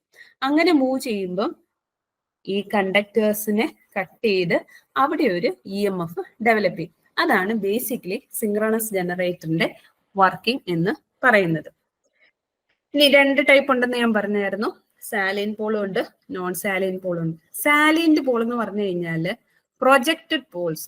ഓൾമോസ്റ്റ് നിങ്ങൾ ഒരു കാര്യം ഓർത്തിരുന്നാൽ മതി, ഒരു അഡീഷൻ സിഗ്നൽ പോലെ ഇരിക്കുന്ന, അഡീഷന്റെ ഒരു നമ്മുടെ പ്ലസ് സൈൻ പോലെ ഇരിക്കുന്നതാണ് സാലിൻ പോൾ. സാലിൻ പോൾ എപ്പോഴും പ്ലസ് സൈൻ പോലെയാണ് ഇരിക്കുന്നത്. എന്ന് പറഞ്ഞു കഴിഞ്ഞാൽ അതിനെപ്പോഴും പ്രൊജക്ട് ചെയ്തിരിക്കുന്ന പോൾസ് ഉണ്ട്. അപ്പൊ ഇവിടെ പോൾസ് ആണ് ഈ നോർത്ത് സൗത്ത് നോർത്ത് എന്നും പറഞ്ഞ് പ്രൊജക്ട് ചെയ്തിരിക്കുന്നതാണ് നമ്മുടെ പോൾസ് എന്ന് പറയുന്നത്. എന്ന് വെച്ചാൽ അവിടെയാണ് നമുക്ക് മാഗ്നറ്റിക് ഫീൽഡ് ആയിട്ട് അവിടെ ഡെവലപ്പ് ചെയ്തിരിക്കുന്നതാണ് നമ്മുടെ നോർത്തും സൗത്തും അല്ല. ഇതിനെ നമ്മൾ വിളിക്കുന്ന പേരാണ് പോൾ ഷൂ അറേഞ്ച്മെന്റ് എന്ന് പറയുന്നത്. ഇതാണ് പോൾ ഷൂവും പോൾ ആർക്കും ഇതാണ് നമ്മുടെ പോൾ ഷൂ അറേഞ്ച്മെന്റ് എന്ന് പറയുന്നത്. ഇതിന്റെ അകത്ത് ആ പോൾ ഷൂ എന്ന് പറയുന്നത് നമ്മുടെ ആർമേച്ചറിന്റെ ഔട്ട് സൈഡിലാണ് നമ്മൾ ആർമേച്ചറിന്റെ ഉള്ളിലാണ് ആർമേച്ചറും, അതേപോലെ നമ്മുടെ ഫീൽഡ് വൈൻഡിങ്ങും പോൾ ഷൂവിലുമാണ് നമ്മൾ കൊടുക്കുന്നത്. ഈ പോൾ ഷൂവിലാണ് നമ്മുടെ കണ്ടക്ടേഴ്സ് വൗണ്ട് ചെയ്തിരിക്കുന്നത്. എന്ത് കണ്ടക്ടേഴ്സാ വൗണ്ട് ചെയ്തിരിക്കുന്നത്? ഫീൽഡ് എക്സൈറ്റേഷൻ കൊടുക്കാനുള്ള കണ്ടക്ടേഴ്സ് വൗണ്ട് ചെയ്തിരിക്കുന്നത്. അതനുസരിച്ച് നമ്മൾ ഇവിടെ കറണ്ട് കൊടുക്കുന്നതനുസരിച്ച് ഓരോ പോൾസും നോർത്തും സൗത്തും ആയിട്ട് ആക്ട് ചെയ്യും. അതിന്റെ ഉള്ളിലെ ആർമേച്ചർ ഉണ്ട്. ആർമേച്ചറിനകത്ത് സ്ലോട്ട്സുകളുണ്ട്. സ്ലോട്ട്സ് എന്ന് പറഞ്ഞു കഴിഞ്ഞാൽ ഇങ്ങനെ മുറിച്ചിട്ടുണ്ടാവും. ആ സ്ലോട്ട്സിനകത്ത് നമ്മൾ കണ്ടക്ടേഴ്സ് വെക്കുന്നത്. ആ കണ്ടക്ടേഴ്സിലായിരിക്കും നമ്മുടെ ഇലക്ട്രിസിറ്റി പ്രൊഡ്യൂസ് ചെയ്യുന്നത്. ഇനി ഏറ്റവും ഇമ്പോർട്ടന്റ് ആയിട്ടുള്ള കാര്യം എന്ന് പറഞ്ഞു കഴിഞ്ഞാൽ ഇത് നോൺ യൂണിഫോം ആയിട്ടാണ് എയർ ഗ്യാപ്പ് കൊടുക്കുന്നത്. നോൺ യൂണിഫോം ആയിട്ടാണ് എയർ ഗ്യാപ്പ് കൊടുക്കുന്നതെന്ന് ചോദിച്ചു കഴിഞ്ഞാൽ ഇവിടെ പ്രൊജക്റ്റഡ് പോൾസ് ആയതുകൊണ്ട് കുറച്ച് ഏരിയയിൽ പ്രൊജക്റ്റഡ് പോൾസ് ഇല്ലാത്ത ഏരിയ ഉണ്ട്. അപ്പൊ അവിടെ ഉണ്ടാകുന്ന മാഗ്നറ്റിക് ഫീൽഡും പോൾസിന്റെ അവിടെ ഉണ്ടാകുന്ന മാഗ്നറ്റിക് ഫീൽഡും രണ്ടാണ്. അങ്ങനെ വരുമ്പോഴത്തേക്കും ഒരു ഈക്വൽ ഡിസ്ട്രിബ്യൂഷൻ, അതായത് എല്ലായിടത്തും ഒരേ മാഗ്നറ്റിക് ഫീൽഡ് അല്ലെങ്കിൽ ഫ്ലക്സ് നമുക്ക് കിട്ടത്തില്ല. കയറി ഇറങ്ങിയായിരിക്കും അവിടെ ഫ്ലക്സ് വരുന്നത്. നോൺ യൂണിഫോം ആയിരിക്കും അവിടുത്തെ ഫ്ലക്സ് ഡിസ്ട്രിബ്യൂഷൻ എന്ന് പറയുന്നത്. അതുകൊണ്ട് തന്നെ അവിടെ ഡെവലപ്പ് ചെയ്യുന്ന EMF എന്ന് പറയുന്നതും നോൺ യൂണിഫോം ആയിരിക്കും, അല്ലെങ്കിൽ ഒരു നമുക്ക് പ്യുവർ സൈനസോയിഡൽ വേവ് ഫോം നമുക്ക് കിട്ടത്തില്ല. ഇനി എപ്പോഴും സാലിയൻ പോൾ മെഷീൻസ് നമ്മൾ യൂസ് ചെയ്യുന്നത് ലോ സ്പീഡ് മെഷീൻസ് ആണ്. ലോ സ്പീഡ് ആയിട്ടുള്ള മെഷീൻസിന് വേണ്ടിയിട്ടാണ് സാലിയൻ പോൾസ് യൂസ് ചെയ്യുന്നത്. അതുകൊണ്ട് എപ്പോഴും സാലിയൻ പോൾ നമ്മൾ യൂസ് ചെയ്യുന്നത് ഹൈഡ്രോ ഇലക്ട്രിക് പവർ പ്ലാന്റ്സിലാണ് സാലിയൻ പോൾ മെഷീൻസ് നമ്മൾ യൂസ് ചെയ്യുന്നത്. ഇനി ഈ സാലിയൻ പോൾ മെഷീൻസിന്റെ ഒരു പ്രത്യേകത എന്ന് പറഞ്ഞു കഴിഞ്ഞാൽ ഇതിന്റെ ഡയമീറ്റർ ഭയങ്കര കൂടുതലായിരിക്കും. ഡയമീറ്റർ കൂടുതലും ആക്സിയൽ ലെന്ത് എന്ന് പറയുന്നത് കുറവായിരിക്കും. ആക്സിയൽ ലെന്ത് എന്ന് പറയുന്നത് ഈ ഷാഫ്റ്റ് തമ്മിലുള്ള ദൂരം കുറവാണ്. ഡയമീറ്റർ എന്ന് പറയുന്നത് വളരെ കൂടുതലാണ്. അതുകൊണ്ട് തന്നെ വെർട്ടിക്കൽ അറേഞ്ച്മെന്റ്സ് ആയിരിക്കും മെയിൻലി സാലിയൻ പോൾ മെഷീൻസിന് പ്രിഫർ ചെയ്യുന്നത്. അതുകൊണ്ടാണ് ചില ജനറേറ്റിംഗ് സ്റ്റേഷനിൽ പോയി കഴിഞ്ഞാൽ പല നിലകളിലായിട്ടായിരിക്കും നമ്മുടെ ഈ നമ്മുടെ ജനറേറ്ററും ടർബൈനും എല്ലാം നമ്മൾ അറേഞ്ച് ചെയ്ത് വെച്ചിരിക്കുന്നത്. ഇനി അടുത്തത് നോൺ സാലിയൻ പോൾ ആണ്. ഇനി ഇതിനകത്ത് കുറച്ച് കാര്യങ്ങളും കൂടി ഉണ്ട്. നമുക്ക് ഇവിടെ പോൾ ഷൂ ഉണ്ടെന്ന് പറഞ്ഞായിരുന്നു. ഈ പോൾ ഷൂവിൽ നമ്മൾ ഡാമ്പർ വൈൻഡിങ്സ് കൊടുക്കാറുണ്ട്. ഈ ഡാമ്പർ വൈൻഡിങ്സ് കൊടുക്കുന്ന എന്തിനാന്ന് ചോദിച്ചു കഴിഞ്ഞാൽ ഈ ലോഡ് കൂടുകയും കുറയും ചെയ്യുന്ന അനുസരിച്ച് നമ്മുടെ ഈ മെഷീൻ ഓസിലേറ്റ് ചെയ്യും. അതിന്റെ ഒരു ഇനേർഷ്യ കാരണം അതിന്റെ ഓസിലേഷൻ ഉണ്ടാകും. അല്ലെങ്കിൽ അത് സിങ്ക്രണസ് സ്പീഡിലോട്ട് എത്താൻ വേണ്ടിയിട്ട് ഈ ഒരു മെഷീൻ ഓസിലേറ്റ് ചെയ്യും. അതായത് ഒരു ഫിക്സഡ് പൊസിഷനിലായിരിക്കും നമ്മുടെ ഒരു മാഗ്നറ്റിക് ഫീൽഡ് എങ്കിൽ ആ മാഗ്നറ്റിക് ഫീൽഡിലോട്ട് ഇതിനെ എത്തിക്കാൻ വേണ്ടിയിട്ട് ഈ മെഷീൻ ഓസിലേറ്റ് ചെയ്യും. അങ്ങനെ ഓസിലേറ്റ് ചെയ്യുമ്പോഴത്തേക്കും ആ ഓസിലേഷൻ ആണ് ഹണ്ടിങ് എന്ന് പറയുന്നത്. ആ ഹണ്ടിങ്ങിനെ അവോയ്ഡ് ചെയ്യാൻ വേണ്ടി നമ്മൾ ഡാമ്പർ വൈൻഡിങ് കൊടുക്കും. ആ ഡാമ്പർ വൈൻഡിങ് എന്ന് പറഞ്ഞു കഴിഞ്ഞാൽ കോപ്പർ കണ്ടക്ടേഴ്സ് ആണ്. അത് നമ്മൾ ഷോർട്ട് സർക്യൂട്ട് ഇത് വെച്ചിട്ടുണ്ടാവും. അങ്ങനെ ഡാമ്പർ വൈൻഡിങ് കൊടുക്കുമ്പോഴത്തേക്കും ഈ കോപ്പർ കണ്ടക്ടേഴ്സ് ഷോർട്ട് സർക്യൂട്ട് ചെയ്തിരിക്കുന്നതുകൊണ്ട് തന്നെ അതിലൂടെ കറണ്ട് ഫ്ലോ നടക്കും. അവിടെ ഒരു EMF ഉണ്ടാകും. അപ്പൊ അത് സ്റ്റാർട്ടിങ് ടൈമിൽ ഒരു നൾ ഇഫക്റ്റ് കൊടുക്കാൻ വേണ്ടിയിട്ടാണ് ഡാമ്പർ വൈൻഡിങ്സ് നമ്മൾ യൂസ് ചെയ്തിരിക്കുന്നത്. അറിഞ്ഞിരുന്നാൽ മാത്രം മതി. പവർ സിസ്റ്റം ബേസ് ചെയ്തിട്ടുള്ള ക്വസ്റ്റ്യൻസുകളിലൊന്നും ഈ ഡാമ്പർ വൈൻഡിങ്ങിന്റെ കാര്യങ്ങളൊന്നും നമുക്ക് വരത്തില്ല. അതുകൊണ്ട് അതിനെപ്പറ്റി വലിയ കാര്യമായിട്ട് നിങ്ങൾ ടെൻഷൻ ആവേണ്ട. കാര്യം ഇത് നിങ്ങൾ ഡീറ്റെയിൽ ആയിട്ട് തന്നെ മെഷീൻസിൽ പഠിക്കുന്നതായിരിക്കും. ഇവിടെ നമുക്ക് ഇത്ര അറിഞ്ഞാൽ മതി. സാലിയൻ പോൾസിൽ ഡാമ്പർ വൈൻഡിങ്സ് ഉണ്ടാവും. ഡാമ്പർ വൈൻഡിങ്സ് എന്ന് പറയുന്നത് ഷോർട്ട് സർക്യൂട്ട് ചെയ്തിരിക്കുന്ന കോപ്പർ റിങ്സ് ആണ് എന്നുള്ള കാര്യങ്ങൾ മാത്രം അറിഞ്ഞാൽ മതി. പിന്നെ ഇതിനകത്ത് നമ്പർ ഓഫ് പോൾസ് നമുക്ക് കൂടുതലാകാം. ഓൾറെഡി ഞാൻ പറഞ്ഞായിരുന്നു NS is equal to 120 F/P. ആ ഒരു ഇക്വേഷൻ ഫ്രീക്വൻസിയുടെ ബേസിസിൽ എഴുതിയെന്ന് മാത്രമേ ഉള്ളൂ. അപ്പൊ ഇവിടെ പോൾസിന്റെ എണ്ണം കൂട്ടുന്ന അനുസരിച്ച് ഫ്രീക്വൻസി വേരിയേഷൻ നമുക്ക് വരുത്താൻ പറ്റും. അടുത്തത് non salient pole. Non salient pole എന്ന് വിചാരിക്കുമ്പോൾ ഓർത്തിരിക്കുക, അതൊരു വട്ടമായിട്ടിരിക്കുന്ന ഒരു സ്ട്രക്ചറാണ്. അതിന്റെ ഉള്ളിലാണ് നമ്മൾ ഇങ്ങനെ ഗ്രൂവ്സ് കൊടുക്കുന്നത്, ഇങ്ങനെ കട്ടിങ് കൊടുക്കുന്നത്. ആ കട്ടിങ്ങിന്റെ ഇത് കണ്ടോ, ഇതാണ് നമ്മുടെ ടൂത്ത് അറേഞ്ച്മെന്റ് ആണ്. ടൂത്ത് അറേഞ്ച്മെന്റ് എന്ന് പറയും. ഈ ടൂത്ത് അറേഞ്ച്മെന്റിന്റെ ഉള്ളിൽ നമ്മൾ കണ്ടക്ടേഴ്സിനെ നമ്മൾ കൊടുക്കുന്നുണ്ട്. ഈ കണ്ടക്ടേഴ്സിലോട്ടാണ് നമ്മൾ ഫീൽഡ് വൈൻഡിങ് സപ്ലൈ ചെയ്യുന്നുണ്ട്. ഈ ഫീൽഡ് വൈൻഡിങ്ങിൽ നമ്മൾ എനർജി കൊടുക്കുമ്പോൾ അല്ലെങ്കിൽ നമ്മൾ വോൾട്ടേജ് കൊടുക്കുമ്പോഴത്തേക്ക് ഫീൽഡ് എക്സൈറ്റേഷൻ കിട്ടുന്നു. അതനുസരിച്ച് നോർത്ത് സൗത്ത് ഇവിടെ ഡെവലപ്പ് ചെയ്യുന്നു. ഇനി ഇതൊരു സിലിണ്ടറിക്കൽ സ്ട്രക്ചർ ആണ്. അതുകൊണ്ടാണ് സ്മൂത്ത് സിലിണ്ടർ സ്ട്രക്ചർ എന്ന് പറയുന്നത്. സ്മൂത്ത് സിലിണ്ടർ സ്ട്രക്ചർ ഇത് എപ്പോഴും ഹൈ സ്പീഡ് ആപ്ലിക്കേഷന് വേണ്ടിയിട്ടാണ് യൂസ് ചെയ്യുന്നത്. അതുകൊണ്ട് നോൺ സാലിയൻ പോൾ നമ്മൾ ഹൈഡ്രോ ഇലക്ട്രിക് പവർ സ്റ്റേഷൻസിൽ ഉപയോഗിക്കില്ല. ഇത് നമ്മൾ യൂസ് ചെയ്യുന്നത് സ്റ്റീം ടർബൈൻ, തെർമൽ പവർ പ്ലാന്റ്സിലാണ് ഏറ്റവും കൂടുതൽ ഉപയോഗിക്കുന്നത്. അതുകൊണ്ട് തന്നെ ഇതിന് ടർബോ ഓൾട്ടർനേറ്റേഴ്സ് എന്ന് വിളിക്കാറുണ്ട്. ടർബോ എന്ന് നമ്മൾക്ക് വണ്ടിയുടെ ടർബോ ഓൺ ആയി എന്നൊക്കെ പറയത്തില്ല, അതേപോലെ തന്നെ ഹൈ സ്പീഡിന് വേണ്ടിയിട്ട് ഉപയോഗിക്കുന്നതുകൊണ്ടാണ് ഇതിനെ ടർബോ ഓൾട്ടർനേറ്റേഴ്സ് എന്ന് പറയുന്നത്. ഇനി ഇവിടെ നോക്കിക്കഴിഞ്ഞാൽ മനസ്സിലാകും, ഇത് മൊത്തത്തിൽ ഒരു സിലിണ്ടറിക്കൽ സ്ട്രക്ചർ ആയതുകൊണ്ട് ഇവിടെ ഉണ്ടാകുന്ന മാഗ്നറ്റിക് ഫീൽഡും എന്ന് പറയുന്നതും യൂണിഫോം ആയിരിക്കും. അവിടെ അധികം ഒരു നോൺ സൈനസോയിഡൽ ആയിട്ടുള്ള വേരിയേഷൻ മാഗ്നറ്റിക് ഫീൽഡിന് വരുന്നില്ല. അങ്ങനെ നോൺ സൈനസോയിഡൽ വരാത്തതുകൊണ്ട് തന്നെ പെർഫെക്റ്റ് ആയിട്ടുള്ള ഒരു EMF അവിടെ നമുക്ക് കിട്ടുകയും ചെയ്യും. അതുകൊണ്ട് തന്നെ സ്മൂത്ത് ഓപ്പറേഷൻ ആണ് നോൺ സാലിൻ പോൾ മെഷീൻസിൽ നിന്ന് നമുക്ക് കിട്ടുന്നത്. ഇനി ഇതിന്റെ പ്രത്യേകത എന്ന് പറഞ്ഞു കഴിഞ്ഞാൽ ഡയമീറ്റർ എന്ന് പറയുന്നത് കുറവാണ്, ഡയമീറ്റർ ഇസ് ലോ, പക്ഷെ ആക്സിയൽ ലെന്ത് എന്ന് പറയുന്നത് കൂടുതലാണ്. ആക്സിയൽ ലെന്ത് കൂടുതലായതുകൊണ്ട് തന്നെ നമ്മൾ ഇതിനെ ഹൊറിസോണ്ടൽ ആയിട്ടായിരിക്കും ഇതിനെ അസംബിൾ ചെയ്യുന്നത്. നമ്മൾ നമ്മുടെ തെർമൽ പവർ പ്ലാന്റിലോട്ട് വരുമ്പോൾ നമ്മൾ അത് പറയുന്നുണ്ട്. അപ്പം ഡയമീറ്റർ കുറവാണ്, ആക്സിയൽ ലെന്ത് കൂടുതലായതുകൊണ്ട് ഷാഫ്റ്റ് അറേഞ്ച്മെന്റ് എന്ന് പറയുന്നത് ഹൊറിസോണ്ടൽ ഷാഫ്റ്റ് അറേഞ്ച്മെന്റ് ആണ് നമ്മൾ മെയിൻലി നോൺ സാലിൻ പോൾസിന് യൂസ് ചെയ്യുന്നത്. ഇനി ഇവിടെ നമുക്ക് ഒത്തിരി നമ്പർ ഓഫ് പോൾസ് കൂട്ടാൻ പറ്റത്തില്ല, അതുകൊണ്ട് തന്നെ 2 പോൾ അല്ലെ 4 പോൾ മെഷീൻസ് ആണ് കൂടുതലായിട്ട് നമ്മൾ നോൺ സാലിൻ പോൾസിന് വരുന്നത്. അത് നേരത്തെ പറഞ്ഞ പോലെ തന്നെ ഫ്ലക്സ് ഡിസ്ട്രിബ്യൂഷൻ ഒരു യൂണിഫോം ആയതുകൊണ്ട് ഇവിടെ സൈനസോയിഡൽ ആയിട്ടുള്ള EMF ആണ് നമുക്ക് കിട്ടുന്നത്. ആൻഡ് ഇറ്റ്സ് ആപ്ലിക്കേഷൻ വരുന്നത് ഹൈ സ്പീഡ് ആണ്, ടർബോ ആപ്ലിക്കേഷൻസ് ആണ്, തെർമൽ പവർ പ്ലാന്റ്സിലാണ് മെയിൻലി നമ്മളത് യൂസ് ചെയ്യുന്നത്.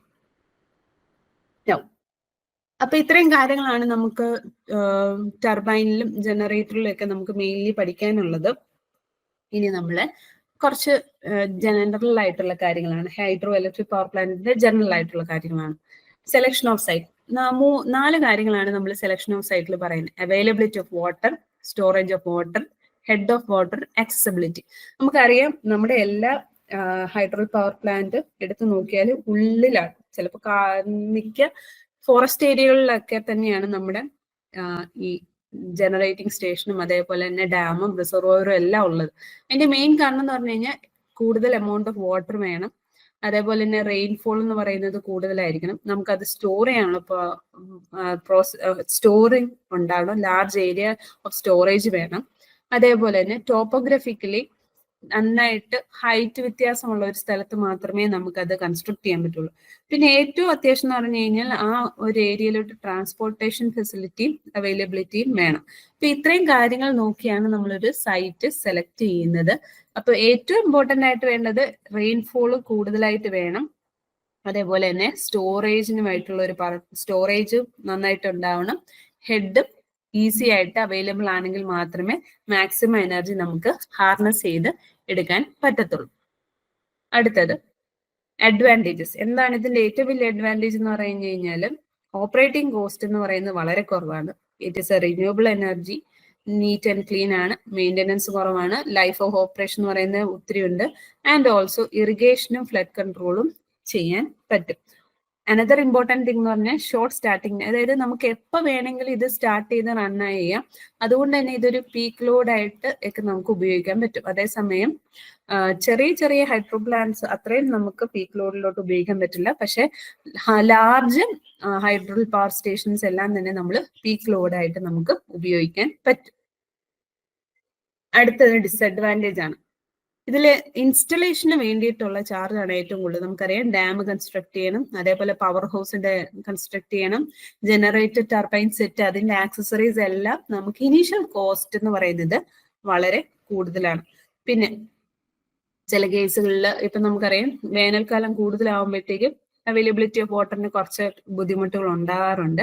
പിന്നെ ട്രാൻസ്മിഷൻ ഓഫ് പവറിന് ഹൈ കോസ്റ്റ് ആണ്. നമുക്കറിയാം റിമോട്ട് ആയിട്ടുള്ള ഏരിയയിൽ നമുക്ക് ഒരു സിറ്റിയുടെ നിയർ ബൈ ആയിട്ടുള്ള ഒരു ഏരിയയിലൊന്നും നമുക്ക് ഇത് കൺസ്ട്രക്ട് ചെയ്യാൻ പറ്റാത്തതുകൊണ്ട് തന്നെ പവർ ട്രാൻസ്മിഷന് കോസ്റ്റ് കൂടുതലാണ്.